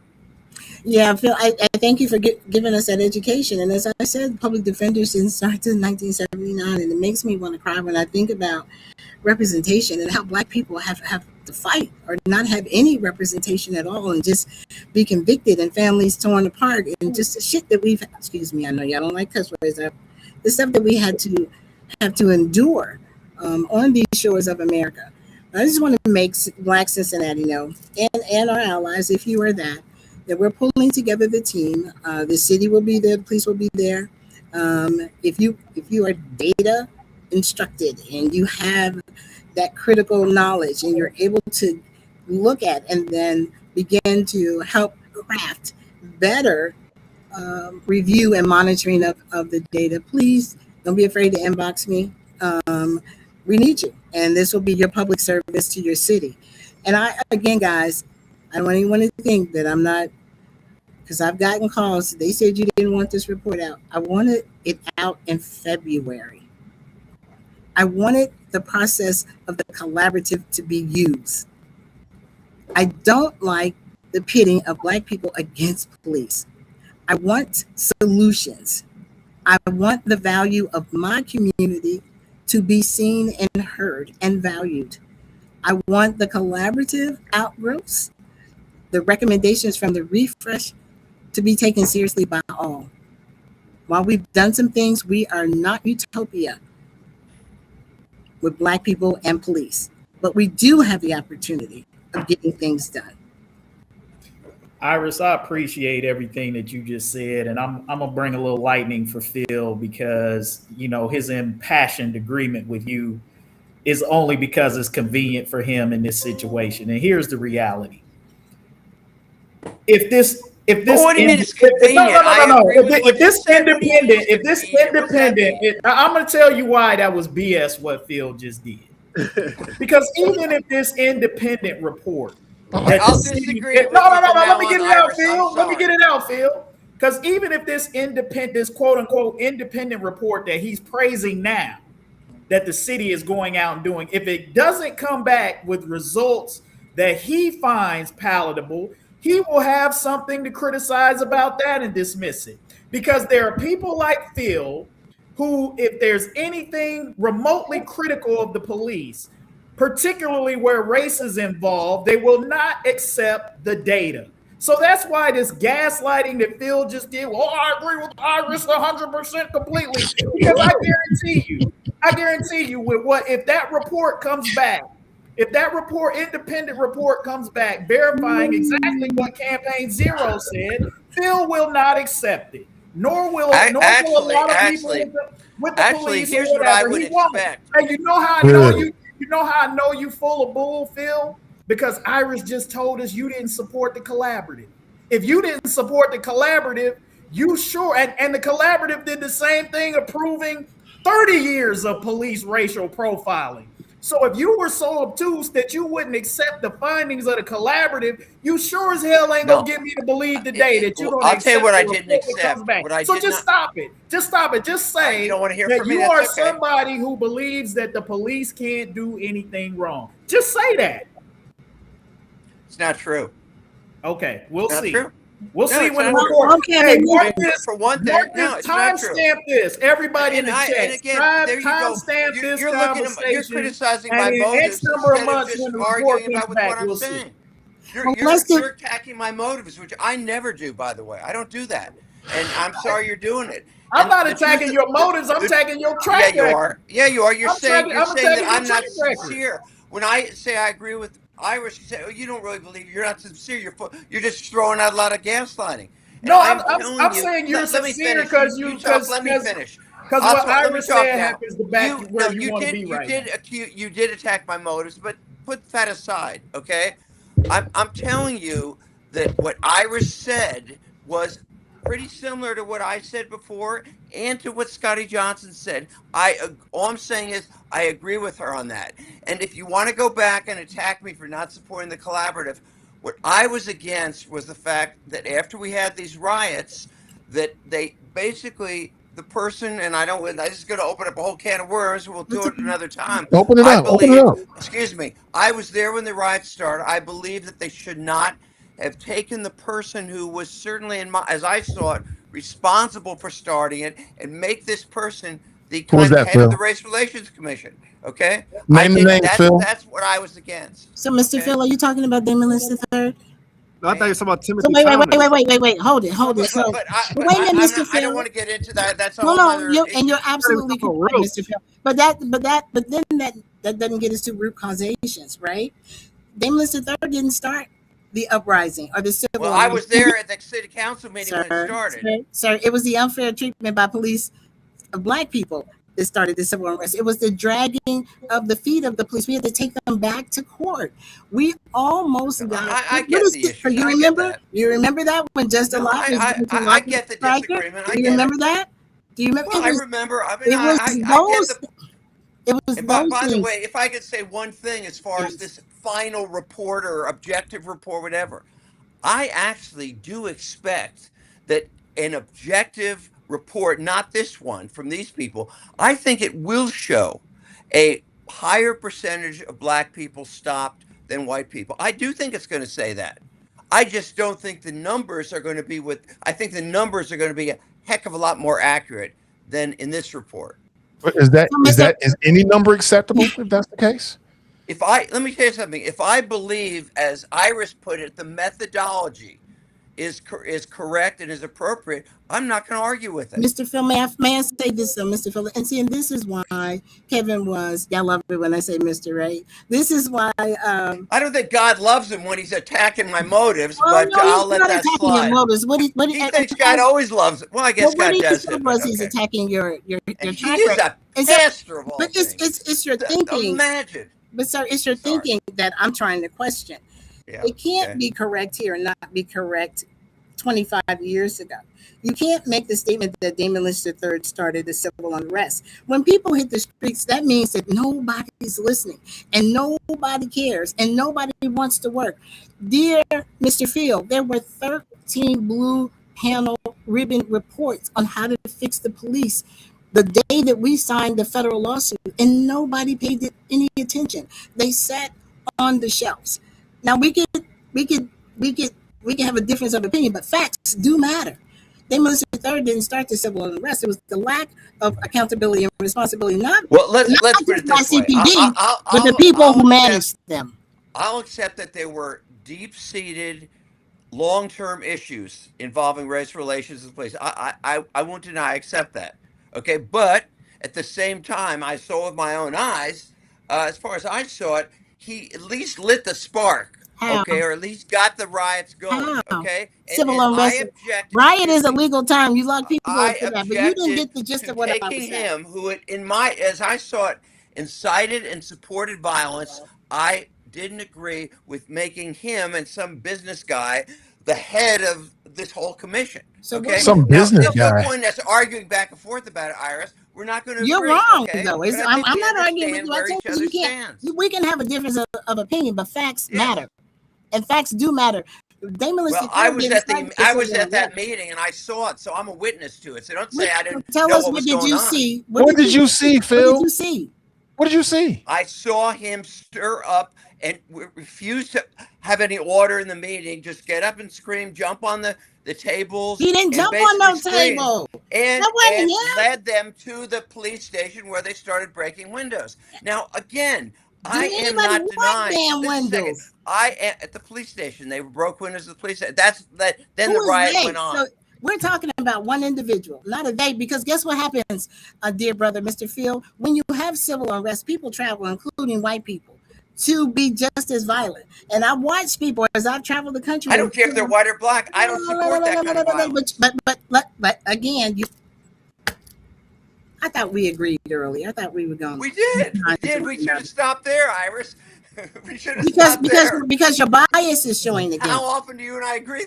We're gonna be celebrating. But your bias is showing again. And so here's my challenge to you, because I gotta go, because I got CCA at 4:00. I gotta go too. So all right. And so my challenge to you, Mr. Deerfield, is that either you join one of these problem-solving teams to help us figure out root causations and how non-Black people can weigh in honestly with integrity on making and ensuring that Black people who are taxpayers in this town get policed the same way you do in your family.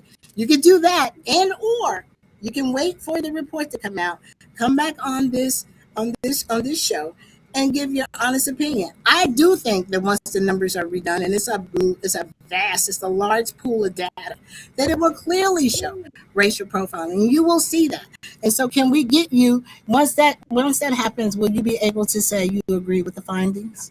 If I believe, as in your words, that the methodology is correct, yeah, I'll support. If I believe. He always gives that out. White folks in the audience got Black folks lynched. It's not an opinion. That's what I'm saying about it. What Iris is saying, excuse me, I believe from what I heard in terms of the methodology she's talking about, I support that. But that doesn't take away, but it also doesn't say that I'm not. You guys are trying to find a way to disagree with me, but really we're kind of agreeing. Phil, so I'm gonna just break it down, because I listen to what you say, as I hope everybody who's watching this listens.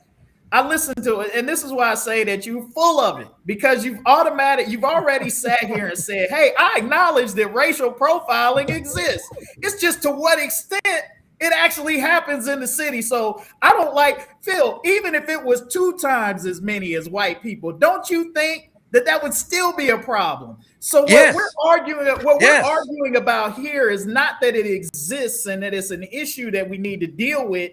It's just to what extent and what methodology is right. That's exactly. why I started out my whole commentary. To what it's not that the methodology doesn't matter. It's not that the methodology doesn't matter.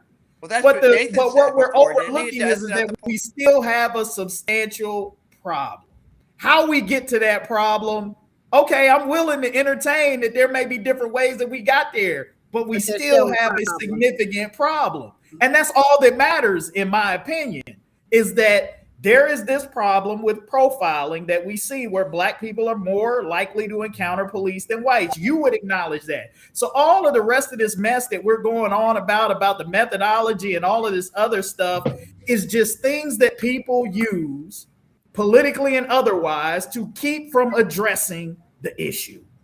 And that's what this is all about. This back door that you're trying to find. Well, if I agree with the method, no, you don't have to agree with the methodology. You've already agreed that there's a problem. But Kevin, That should be where we start. But Kevin, numbers are relevant. Yeah, but Kevin and Phil and to the rest of the team, what we have been doing in the city of Cincinnati takes some guts, takes big balls to do what we're doing, right? To begin to try to change one of the biggest apparatus that we know impairs Black life, which is policing. There's no way on anywhere in any universe that we would have figured out all the ways that they can mess up and we hold them accountable in 25 years. It's just not enough time. We still have more work to do, along with all the root causations that make you a person that is policeable. Who gets policed and why, right? And who can survive being policed the way that this report alleges. So again, and somebody put in the thing, and this is what I'm leading up to. So after the brawl, Ken Colbert and I and Stuart Isaac, president of the Sentinels, we agreed that we would talk when situations arise. We've talked about this, and Ken wanted to know what my involvement was because I am a public defender commission, and you saw Signal 99 say Iris Rowley did this just because I'm on the public defenders commission. I had no knowledge. I had knowledge about raw data, but I didn't have any knowledge about anything else. I wasn't part of that.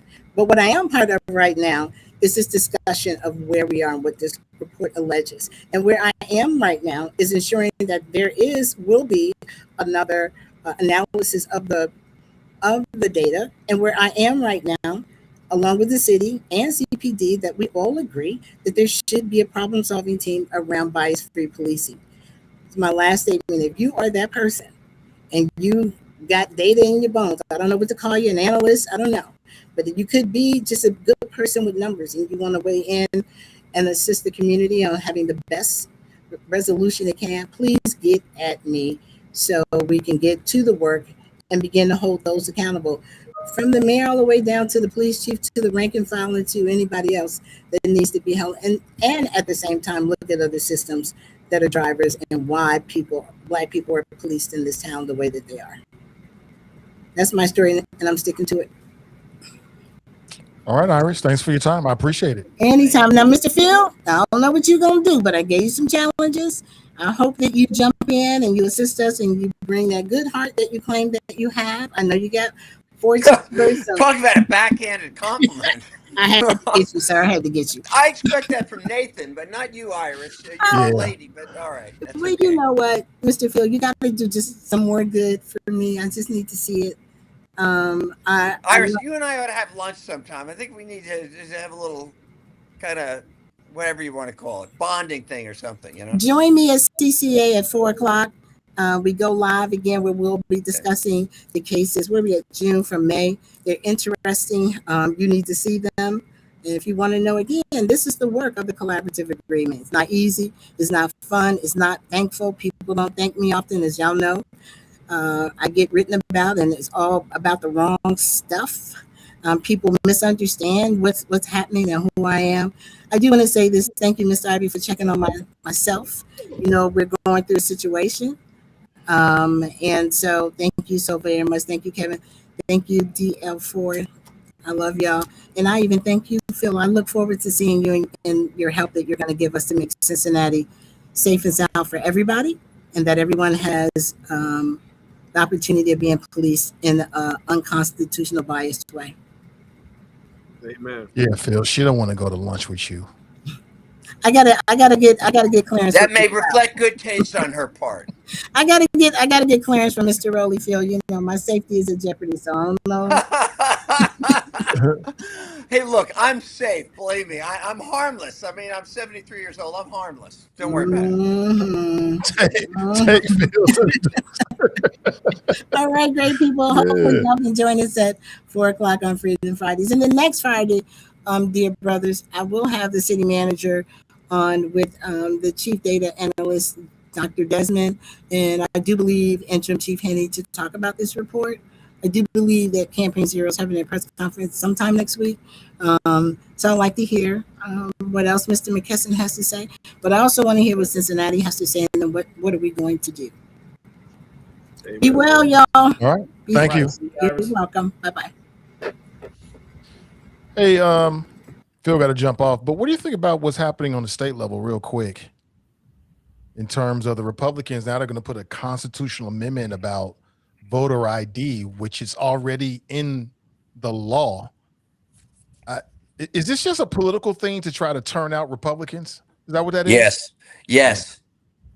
Yeah. That's what it feels like. It might work. What was really dangerous, I mean, I agree, I totally agree, it's a turnout thing, okay?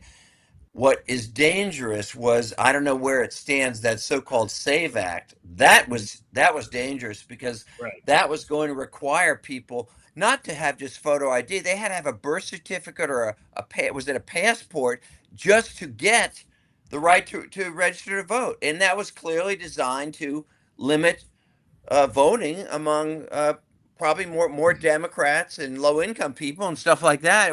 That was clearly an effort to disenfranchise millions of people. Fortunately, I don't think it sounds like they're not going to pass it because they would have to get rid of the filibuster. But that was dangerous. Every time I've ever voted in Ohio, I always had to have an ID. Yeah, you walk in, you show them the ID. So again, it's a turnout thing.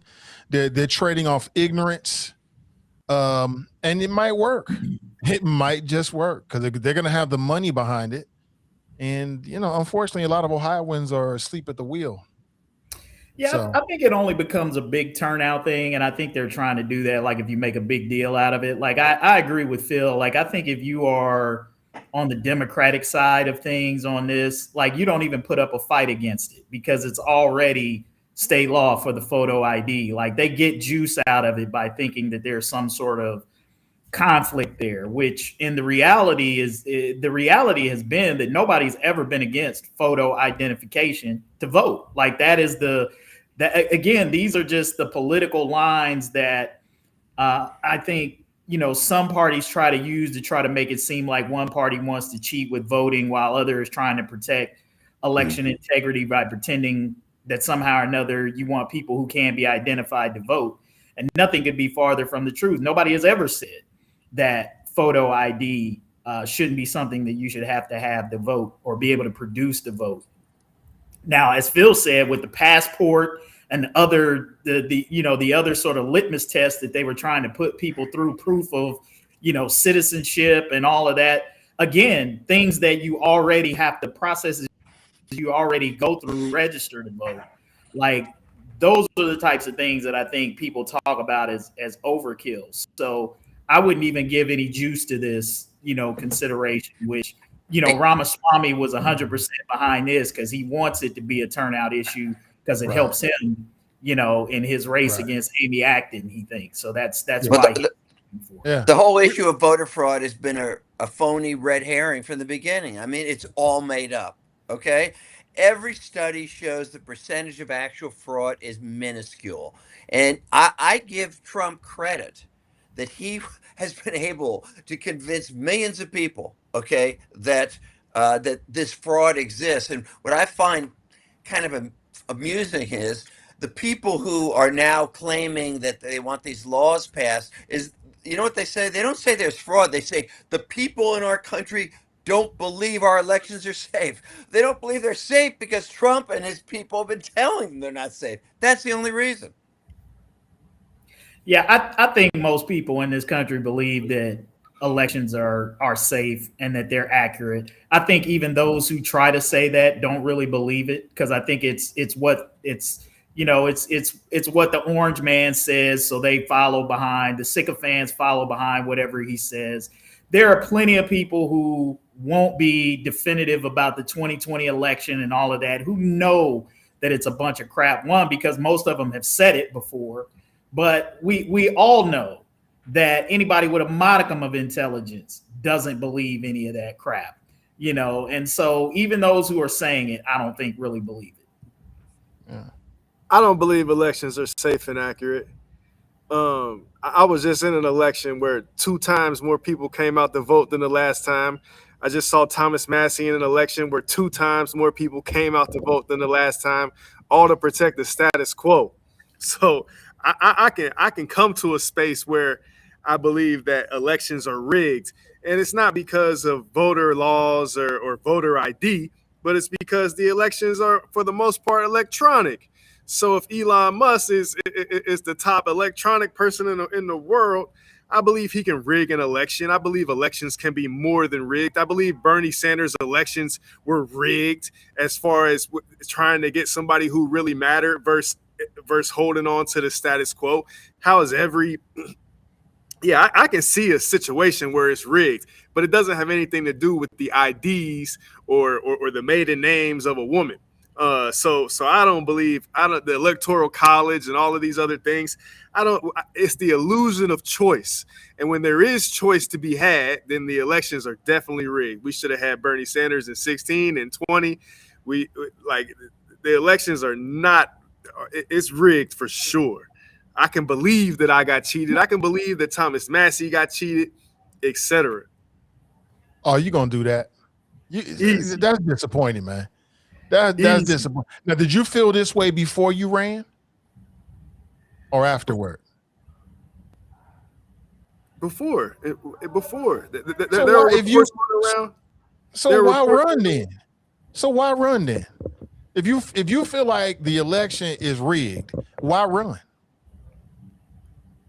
Because I believe. Because I believe in what I stand for. So you believe you can beat the rigging. Huh? You believe that it's rigged, but you believe you're the brother that can beat the rigging. It makes no sense. No, I'm disappointed. I'm disappointed to hear you say that, Damon, because I believed in 2024, Greg Landsman got 30,000 votes. But in 2026, 60,000 people came out to vote. I can believe that there's some rigging in the process. In 2024, Thomas Massey got 50,000 votes.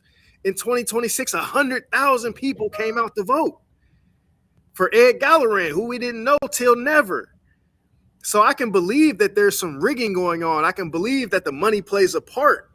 Right. So even if it's just the money, that's a whole rig in itself. But I can believe that they are rigging elections to keep the status quo the status quo. So let me say this. Gerrymandering, campaigning, and spending money on ads to get politicians elected. We may not like them, but that's not rigging. Rigging the system is producing votes that people did not make, or deflating the amount of votes that another candidate got. Like that's rigging. And that's what Donald Trump talks about when he talks about rigging. He's not talking about campaign financing or gerrymandering. He's talking about the manufacturing of votes that don't exist. That's specifically what he wanted to do. He's talking about what he wanted to do in Atlanta when he said, can you find me 1,100 votes? That's what he's talking about. Yeah, it's a big projection. I just don't understand. If I feel like the system was rigged, and I mean, if you're talking about the money in politics, you're right. It is rigged. Because if you don't have no money, you ain't getting elected. Simple as that. I don't care how nice a person you are, or unless it's just a coming together of a lot of circumstances, like you're running against unopposed, or your opponent does, shoots himself in the foot or something like that. Even with that, you need money. And that's the rigging of it. And that's why people keep saying we need to take the money out of politics. And until that, and if that happens, I don't think it's ever going to happen, not in our lifetime, then you'll never get true representation, because, people that run for office are always going to be beholden to the people that write the checks, not necessarily the people that just vote for them. That's almost secondary in some of these cases, especially where you got gerrymandering. The electorate don't even matter, because they're going to vote Republican or whatever, Democrat, whatever it is. It's all about getting enough money to beat your opponent. Yeah. Well, and I feel what Damon is saying as far as like some of the systems, because I've said this. He brought this thing up about the illusion of choice. I believe that, because the reality is, when you look at the last few elections that we've had, presidential elections, right? You ask yourself, how do you wind up with these being the best choices that we have to choose from, right? And a lot of that has to do with the party machine that basically determines for you who is going to be the candidates that everybody else gets to vote for. We talked about this here in the city of Cincinnati on a smaller scale. Let's take it away from presidential politics, but I think the same system applies. Is that if the party doesn't decide to put you on that Democratic slate of endorsements, you're not getting elected. Doesn't matter how good of a candidate you are, may not even matter how much money you have. But it's the pull of the endorsement of the party that gets you on. Because I mean, look, I'll just say this, and this is no diss against this brother one way or another. I don't know. I'm just gonna bring up Ryan James as an example. Okay. And again, nothing against him. But you had some well-established black people who were older, who had more political credentials, who had a more vast track record than Ryan James had. I mean, again, nothing against. I'm not saying this to diminish. Sounds like you got a grudge against Ryan James. No, I don't have anything against Ryan James. I'm just messing with you.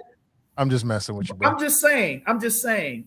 This is a relative novice, fresh face to politics, who beat more established candidates with genuine governing track records.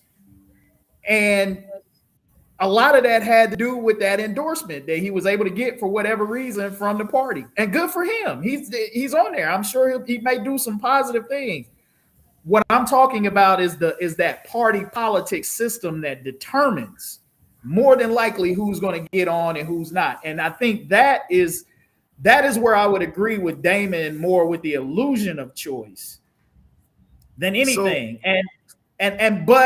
But again, that's a product of the lazy voter as well, not willing to do their own research and put in their own time and just going off what the slate gives you. Hold on, we're getting a guest. A guest is coming in backstage. Let me see who this is. It's Ryan James.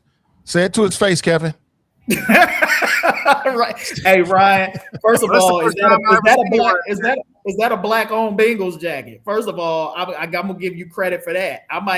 You might have got half my vote just for having that jacket and being the fandom on. But as I said, man, I don't have anything against this brother. He may go on to do great things. In fact, he just published a great op-ed in the Inquirer today.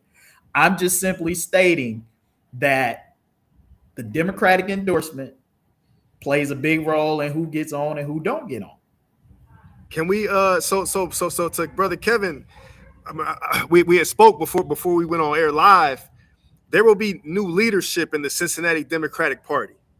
They've said that Ann Sisler and Christy Coons are not running to be the chairperson again, and they're not running because we have the votes to elect new leadership. So the people in the chat, who should be leading the Democratic Party? And now make no mistake, 2027 will be a big year. We have city council with 9 incumbents. Do all 9 incumbents get their seat back, Nathan Ivey? And then we have Cincinnati School Board as well. So in the past, the Democratic endorsement has given us our city council members.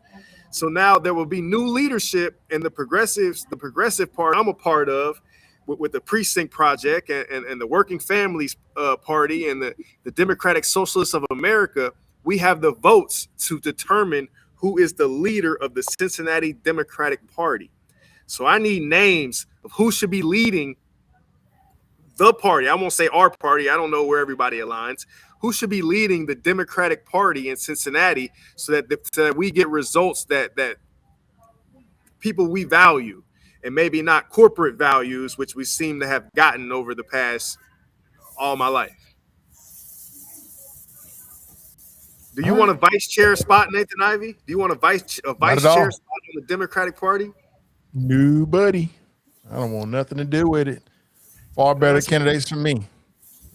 I don't know if there are. It's hard to find. I'm trying to find Cincinnati Zoran, and I can't find him yet. Cincinnati Zoran. Yeah. Well, good luck with that. I'm sure he's out there. He or she is out there. So I'll put that out there to the chat too. Who should be leading the Cincinnati Democratic Party? Jan Michelle. Jan Michelle, maybe. Lemon Pepper Kearney. Lemon Pepper Kearney did a commercial for Greg Landsman talking about what he didn't do and what he will do. So Lemon Pepper Kearney, she on my list. Man, I thought we had settled this in the last slide, man. I thought Greg had your endorsement. Oh yeah, vote for Greg. Vote for Greg. Ain't nobody else to vote for. Vote for Greg. Oh, there it is, an endorsement. Nathan will take that. Nathan will take that endorsement. Go ahead and vote for Greg. But in 2028, somebody will be there that you don't have to vote for Greg no more. I see a comment. Alex Linsner is the head of the Hamilton County Democratic Party. But there's also a subsection inside of that of the Cincinnati Democratic Party. I like the Joe Mallory name. We'll speak with him. There are some groups coming up. I don't know if you guys heard of the Natty Dems. So there's a group called the Natty Dems. We'll be holding a forum with them to everybody who wants to be involved. So we're getting the word out that the seats are open and normal people have the power to elect and put normal people in spaces where corporate Democrats have ruled. And that's how I believe we got Orion James. Everyone except Ryan James. Fanana writes, everyone except Ryan James. There will be 8 new council members, which means an incredible opportunity for folks to start digging in right now, not waiting until next year to start making moves. No, that's not true. All nine can come back. All 9 have one more term. All 9 can come back? Yeah, if Mika wins Hamilton County Commissioner and they appoint somebody, which I'm saying right now on live that they should appoint Amber Kassem, the president of Price Hill, all 9 can come back. All 9 have another term on their list. Now, whether all 9 want to or not, they all can come back. But as Democrats, we shouldn't be making it easy for all 9 just to get a pass through next year's election. Okay. Well, guys, I tell you, the other piece of that, Damon, is not just in the leadership, but it's in ginning up people to get out there and vote, because that is, you know what, the real tragedy of if you have a problem with the leadership in Cincinnati is if you go out and look at the voter turnout in these elections, the majority of people who can vote in Cincinnati don't. And what you have is a very small number of Cincinnatians who are determining, you know, who the leadership is. And so I think whether it's the Democratic Party, the NAACP, whatever organization that you are a part of, if you're serious about trying to change leadership, it starts in getting disaffected people who never even cast a ballot to start to show up and pay attention and vote.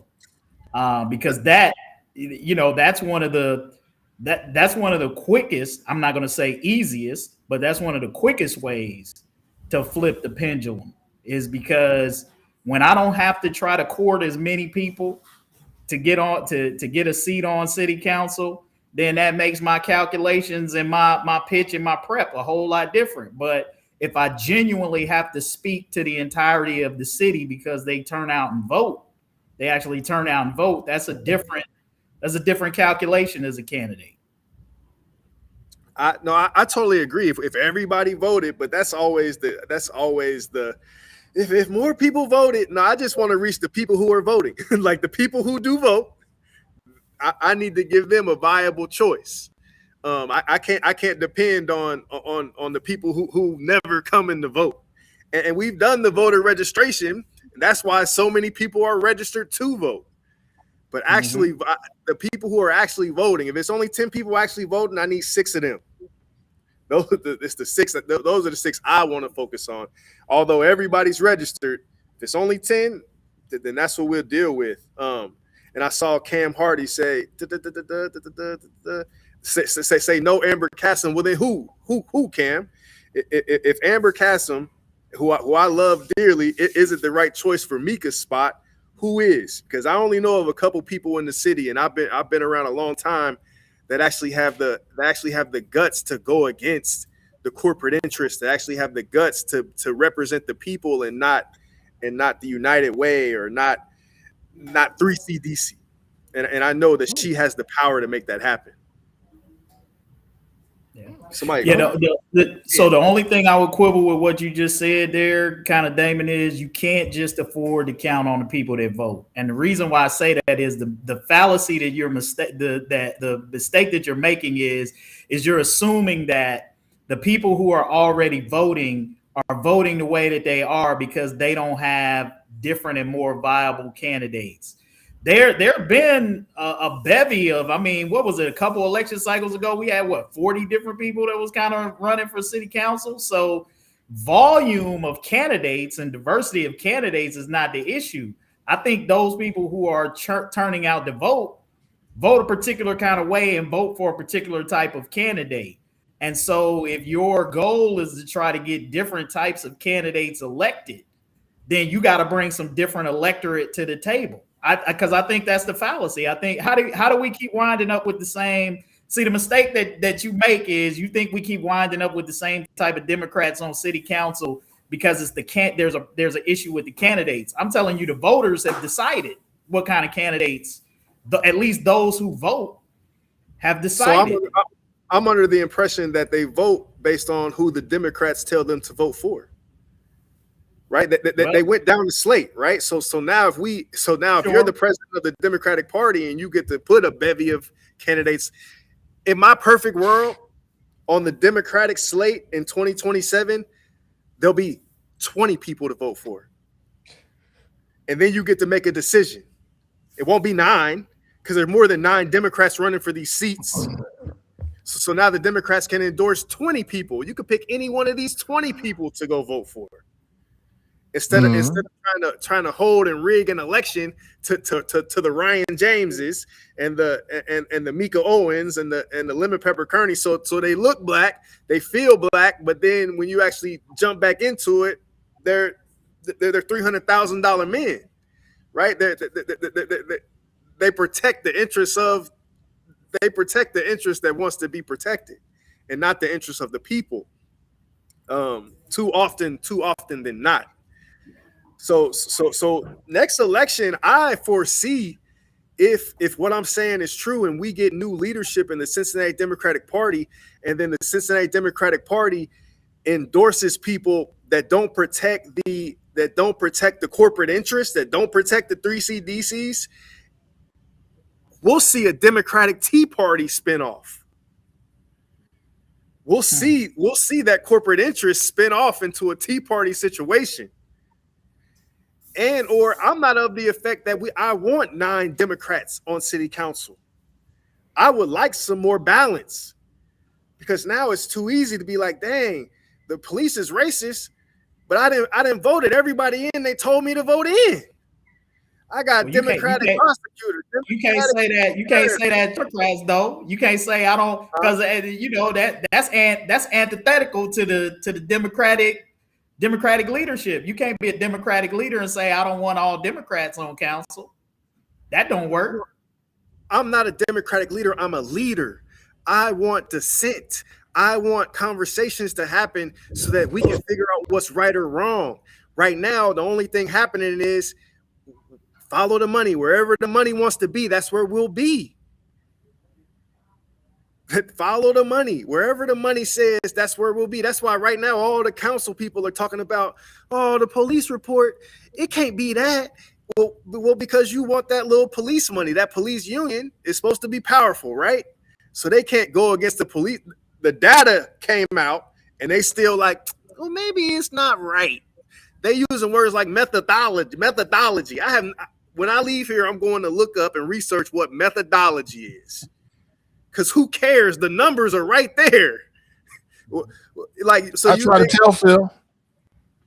Like, methodology, the numbers are there. So I got Democrats trying to explain away racism as if the police can't be the problem. And of course they can. And I expect it from Phil. I expect it from Scotty Johnson. He's a police officer. But all of them, every level, nobody can take accountability. And we voted. You say the numbers, we got Democratic council, Democratic prosecutor, Democratic everything in Cincinnati. and how has it helped us? Is 3CDC Democratic? As they're still in Pyatt Park, as they're spending all the money downtown to keep black people away, like there's nothing democratic about this. This is cash. This is cream. Cash rules everything around me. But we need Zoran. We got AFTAB. New York got Zoran Mandani. I watched the news. I was in the airport working. Last week, I saw AFTAB in the airport coming home with his family. He got his baseball cap on. I couldn't imagine being the mayor and nobody saying hi to you. Anywhere I walk with my daddy, they stopping us. He walking through the airport, no security, no nothing. Didn't nobody even know he was there. I can't imagine Zoran walking anywhere and nobody not knowing he's there. He's low key. What's wrong being low key? He's not trying to get unnecessary media attention. No. When he has something to say, somebody stopping me. I'm just saying, when people stop AFTAB all the time, it just didn't happen in that moment. Minutes. We was waiting on bags. That's 30 minutes out of nobody cared. Hey, 30 minutes. David, let me ask you this though, bro. Why don't you run for city council? Well, we might, but I mean, what you got in your race against Landsman. I realize it's not just the city of Cincinnati where your votes were, but I mean, you got a decent amount of like the number of votes you got in that race against Landsman would be enough to put you in the running in an 8 or 9 person field for city council. If you were able to duplicate that, you would be in the mix. No, because what did it take? What did the top vote getters get, Nathan? What was it? Something like I don't remember. In the city of Cincinnati. I can't remember. What was the lowest person got? Like 10,000? 10,000 was the least. The ninth, the last person got in with like 10,000, 11,000 votes. I have to look it up. We pulled 15,000 votes just in Cincinnati alone. And that's what I'm saying. That puts you in there. Sure. That would put you in there, like at least around 6, 7, 8, somewhere at a minimum. You know, the possibility of us running is high, but I also 2028 is two skips and stones away. So I need 9 great people on city council, me not being one of them. So I can. Every day it's more and more looking like I'm gonna have to go run in 2028 too. I need a bunch of us to go run in 2028 because the government's not getting any better. Vote for Greg, Nathan. Vote for Greg.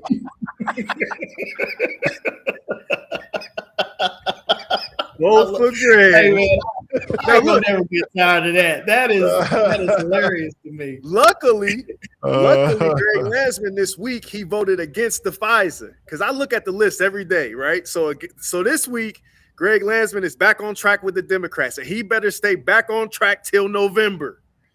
He better stay back on track, right? So vote for Greg because hopefully he gets us. He helps not extend this war again. Will you be voting for Greg? Vote for Greg, Nathan.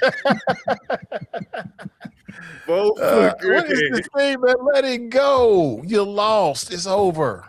Let it go, bro. You can't let go genocide. Like Phil Hamlin can't let go of the riots. You can't let go of the aggrieved. Right? So I'll be voting. I'll be voting down the slate. Whoever they tell me to vote for, Amy Acton, and what's beautiful is Amy Acton, Sherrod Brown, Greg Landsman. They don't have to win. They have to not lose. No, right? They got to win. No, they don't have to win. Acton got to win. I think I would somewhat agree with that about Greg Landsman. I think Landsman, he's in a pretty good spot. I think, can he lose? Sure. Would I bet on him losing? Probably not. And then who was the other one? Sherrod Brown. Yeah, Sherrod Brown gonna have to win. Sherrod Brown and Amy Acton gonna have to win. I think those two. Neither of them are playing to win. Neither of them have come out against data centers because they can't, because it's the money. Neither of them have come out against APAC because they taking the money. Amy Acton, I guess all Jews have to take the money. Sherrod Brown has been taking the money for a long time. They're not playing to win. They're playing not to lose. And the Republicans are giving it to him. Sherrod Brown is going against John Husted. I haven't been keeping up with that much, but the Vivek Ramaswamy, I have been keeping up. And anybody, one, he's not white. And two, he's full blown. He's a full blown, he's gone off his rocker. But Amy Acton, she could win if she would say, all right, we're gonna slow down on the data centers, but she can't do that because Columbus is full of them. Cincinnati's about to be full of them, and the money is too deep. Where we at? I got this video of this. I think he's a pastor, but he's also an influencer. He does a podcast talking about Vivek Ramaswamy. Check this out. Do you really want to open Pandora's box? Because it won't be a one-time scenario.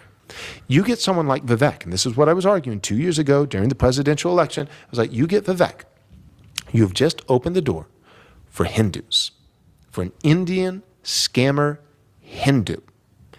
And at that point on, it's a whole new ballgame. No one has to tip the hat to the Christian faith. No one has to placate to Christians in America. You should have to placate to Christians in America if you want to be a leader in America, right? This would change everything. Same thing with a woman president. I said it back with Hillary. I was like, look, Trump is way better than Hillary on all the moral issues. But even if he wasn't, if Trump was slightly worse than Hillary on some big moral issues, simply by virtue of him being a man, he would have my vote. Why? That's the world we live at. That's the world we live in. He's got a problem with Amy Acton and Vivek Ramaswamy. And that's why the Republicans are putting those things in place to try to get Republicans to come out to vote, right? They're gonna rig the electorate to try to get Republicans to be like, oh, the Somalians are voting or whatever they call it, because it's this race. I really have no interest in voting for anybody in November. But I got people calling my phone every day. Oh, you gotta vote for Amy. Oh, you gotta vote for Sherrod Brown. Okay. Now to Kevin, the way to get those people out that don't come vote is to give them great people to vote for. When Obama ran, the turnout was high. When Zoran ran, the turnout was high. But ever since then, very few times do we have high turnouts because very few times do we have candidates that galvanize the electorate. Candidates that more than that. I agree with you on that, Damon, about Obama, but it was even more than that. And I've said this: if you look at, like, folk wasn't playing when Obama was running.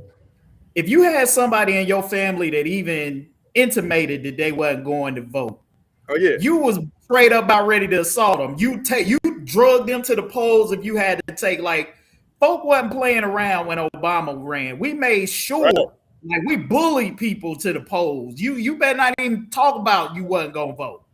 Okay, souls to the polls. Churches taking people by the busload, and all of that has dissipated since Obama. Right, or at least or if it is happening, it's not happening to the extent of that people are not. And I agree with you. Some of it is a lack of excitement for the candidate and all of that. But I think what you've got, and Republicans had that in Trump. They had in Trump kind of what Democrats had in Obama. There was a general excitement and motivation, whether you think it was crazy or not. Trump excited the people who voted for him, and that's why they turned out for him the way that they did both times. I think what caught Democrats in both of those elections was a lack of similar enthusiasm for the candidates that they had. And so I'm not diminishing that, but I also think that there's a pragmatic piece that I've said many times that cost Democrats, right? This, what you just said, enthusiasm. I'm not excited about so-and-so, so I'm not going to turn out to vote, even though the person that they're running, that if I don't vote, who's going to win, doesn't represent my interests. It's like there's got to be a pragmatic part of you that says, even if I'm not excited about this person, if I got to choose between the binary choice that I have, then I'm going with the one who's most likely to represent my best interest. I think liberals and Democrats have a harder time doing that than Republicans do. There are a lot of people that held their nose that didn't necessarily like Trump, but they like, you know what? I'm going to hold my nose because I'd rather have him than, just kind of like what dude said. I'd rather have him than Hillary. I'd rather have him than Kamala. I may not like everything that he do. I might even think he kind of crazy. But I'd rather have him than these extreme liberals over here who I think is taking the country where I don't want to go. Democrats have a harder time doing that because they get in their feelings. I'm not excited. I don't really like this person, so I'm not going to show up to vote. And that costs Democrats more often than not. And they refuse to make the pragmatic choice, even if it's in their best interest. And Republicans don't do that. They don't. They like, hey, I'm gonna make the pragmatic choice even if I don't like him. That's why I think this Ramaswamy election is so interesting. Because what that guy said, man, if you are a white racist Republican, you are in a pickle in this governmental election for all of the reasons this dude just laid out. He laid it out perfectly for the white bigot Republican who's looking at this race and like, man, do I really want to elect this brown-skinned, non-Christian Hindu, even though he's a man? Or if I don't vote for him, then we're going to get this Jewish woman who's a Democrat, who's a liberal, who's going to be governor of Ohio. It's a hell of a choice. It's a hell of a choice for those people. They got to be so conflicted right now. I'm sure there are a lot of them in their prayer closets asking the priest what they should do, how they should cast their ballot, throwing themselves at the altar, trying to figure out what to do right now because they are in a jam. I'm telling you, they're in a jam.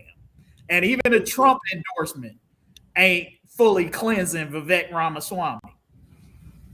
Nah, Vivek disappointed me. I liked him when he was running for president. I guess he had no shot. But now he's jumped off the deep end. What, didn't he go to Moeller or somewhere? He's a local kid and a local gentleman, and he talking about shutting down Central State. All my Central State, everybody listen. So people are rallying against the Democrats. Are okay. That's the point. The Democrats are rallying against the Republicans. They are not rallying for the Democrat. Right? So if I had somebody to rally for, we turn out the vote.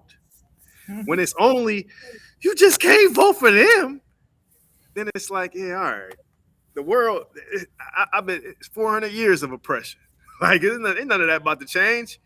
But if you give me somebody to rally for, I'll go outside and I'll hit the streets for somebody to rally for. But if all you giving me every year is somebody to rally against, then you're going to continue to lose. I hear you. I know people have that attitude. I don't think it's practical, but you're right. You're a grown person. You got to be excited to do what's best for you. Come on now. Sometimes it is the lesser of two evils. Yep. And it's always going to be like that as long as money's in politics. You're never going to find a perfect candidate. Never. Well, no, but we just saw it in New York, though. We just saw New York rally for somebody. And now we see him at the Knicks game. We see him filling potholes. We see him doing all the things. That, though. What I'm saying is you don't always get that person, and it's usually a man, because we're sexist, that excites you, right? Sometimes you get the lesser two evils, and there's still a decision that has to be made that's going to impact you. No, but we want it, though, right? We want it. I'm not going to vote unless I feel like unless I'm in love with you. It's immature. Now you can't guilt me into voting. You can excite me to vote, but you can't guilt me into voting. But I don't see it as guilt. See, I think that's a bad narrative. Yeah, like this whole guilting you into vote narrative. To me, it's a logical, pragmatic choice, right? Nobody is going to get everything that you want out of a candidate. And what I see far too often from people on the left is they talk about litmus tests on the right?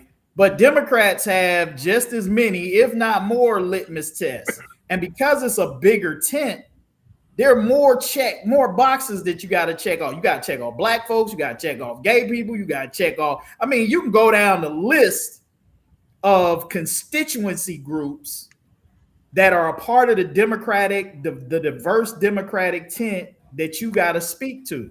So if you can be the greatest Democratic candidate in the world, but if you come out and let's just say you say something like, hey, I'm all for transgender rights, but I think we should protect, girl sports as a Democrat. Like transgender females should not be able to participate in women's sports.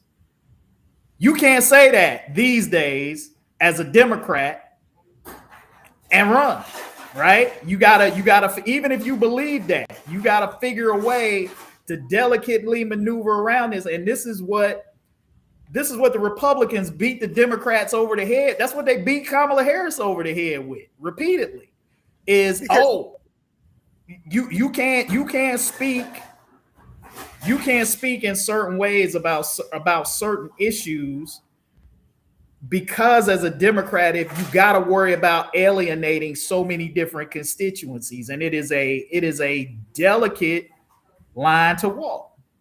Where Republicans don't have to walk that. You have to be able to lie. Donald Trump sat there and lied to us. No more wars. Donald Trump sat there and lied to us about all this stuff. You have to know how to lie. You're not supposed to say what you feel. You're supposed to say what's going to get you elected. You can say I love trans rights. You don't have to take the next step. You have to know how to lie. They make you take the next step. They make you take the next step though. And that's why I'm saying like the press and the public is not going to allow you to get away with a answer. It's just like we had Andy Bashir. We ran a clip on him talking about reparations. He tried to do what you just did, give that non-answer answer. And anybody smart listening to that is like, he ain't for reparations because that's a yes/no question. If somebody asks you, are you for reparations or not? It's a yes/no question. It's not I'm walking around the block because people are going to take you down that continuum to nail you down on position points as a politician. They're not going to let you get away with, so you for trans rights. So then you agree with transgender females playing in girl sports. You're going to have to answer that. There's no way around that because that's because your conservative opponent is going to paint you that way. Because the minute that you say you for trans rights, they're going to assume that that's what you for. And if you don't say it, they're going to campaign commercial you to death with it. So it's there. I think there are more landmines that Democrats have to maneuver because they have such a diverse constituency that is looking for them to speak to them. Donald Trump ain't all Donald Trump got to say without telling black folks he's going to do anything for them is say this. And it was effective with a percentage. Hey, man, what do you got to lose? Y'all been throwing y'all hat behind Democrats all these years. What do you got to throw? What do you got to show for it? What do you got to lose? He said that and got black people to vote for him without telling them a single thing he was going to do for black people. That's all it took. That's how narrow the pathway was for him to get some black people. Not all, because still the majority voted for Democrats. Black people didn't vote for him. But those who did defect, those who left, that was enough for them because he got some brothers thinking like, yeah, you know what? He right. We have been in this for a minute. What have we got? Right? He's gotten some people thinking about like that's all they have to do on that side is just toss out the smallest of crumbs. Whereas Democrats have to jump through so many hurdles to convince and keep black voters that Republicans don't. They don't because they really are not. They ain't really worried about you because hence the fact that they don't really campaign on our issues. I wish for the sake of everything that they did, that they actually did care, that they actually did have a campaign that tried to cater to black folks, that they actually did push policy positions, because then black people might legitimately have a choice. But right now you don't. You have one party, as imperfect as they may be, at least they try to speak to and have some track record. And then you got another party that ain't had one since Lincoln. And maybe that's a stretch. I mean, probably more recently up until maybe the 50s. I'm 42, so I've only seen 10 presidents. But I know when we put Obama in there, he bailed out the banks. And I know when they put Trump in there, he sent ICE to get all the immigrants, right? So I've seen that what they want, that they get.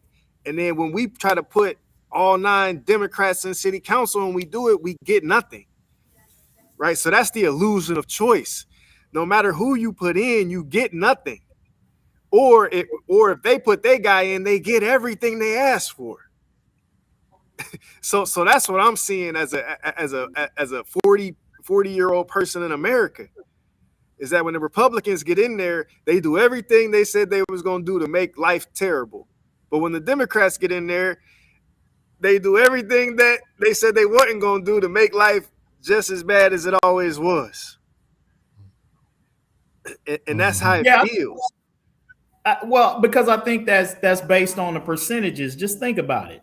If I'm a Republican and my base is mostly white, which it is, white men, white women, of course, the issues and things that I'm putting out are going to benefit those people. So if I get in, whatever I do, I will say for more affluent, wealthy, because I think poor white folks are still catching it, regardless of who's in, whether Republicans get in or not. I think a lot of poor whites vote against their financial interests, maybe not whatever culturally they believe in, but I think they certainly vote against their economic interests. But for us, we are a small minority in this country, and so catering to what we want, the majority kind of feels like, why do I even need to do that? This is such a small percentage. Don't boil it down to black and white. Right now, it's a class issue. Well, sure. That's what I mean. Black or white. So we can't play identity politics black or white.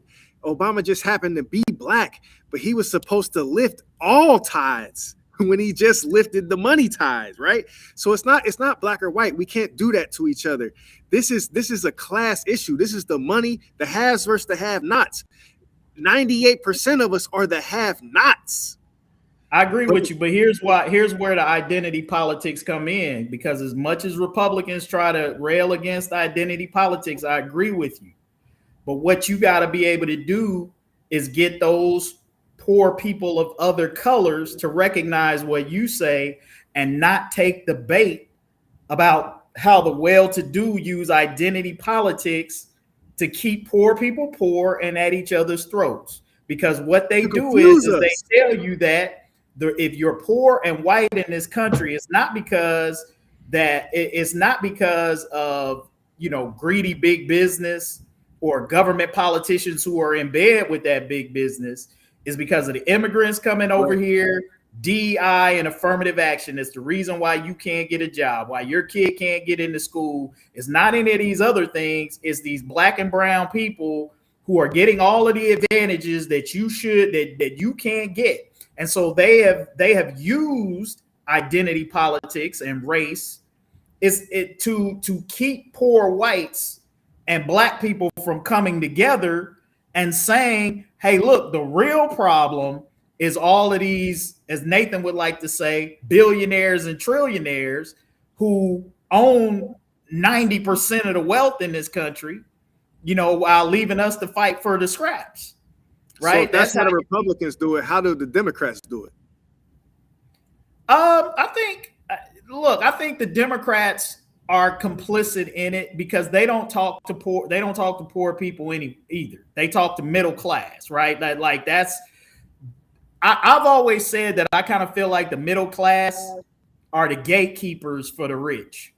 And here's why I say that is because I think both parties use the middle class as somebody, because if you poor, most of the time you ain't even relating to Elon Musk and Jeff Bezos and those sorts of people. Like that's as far away from you as an alien might be.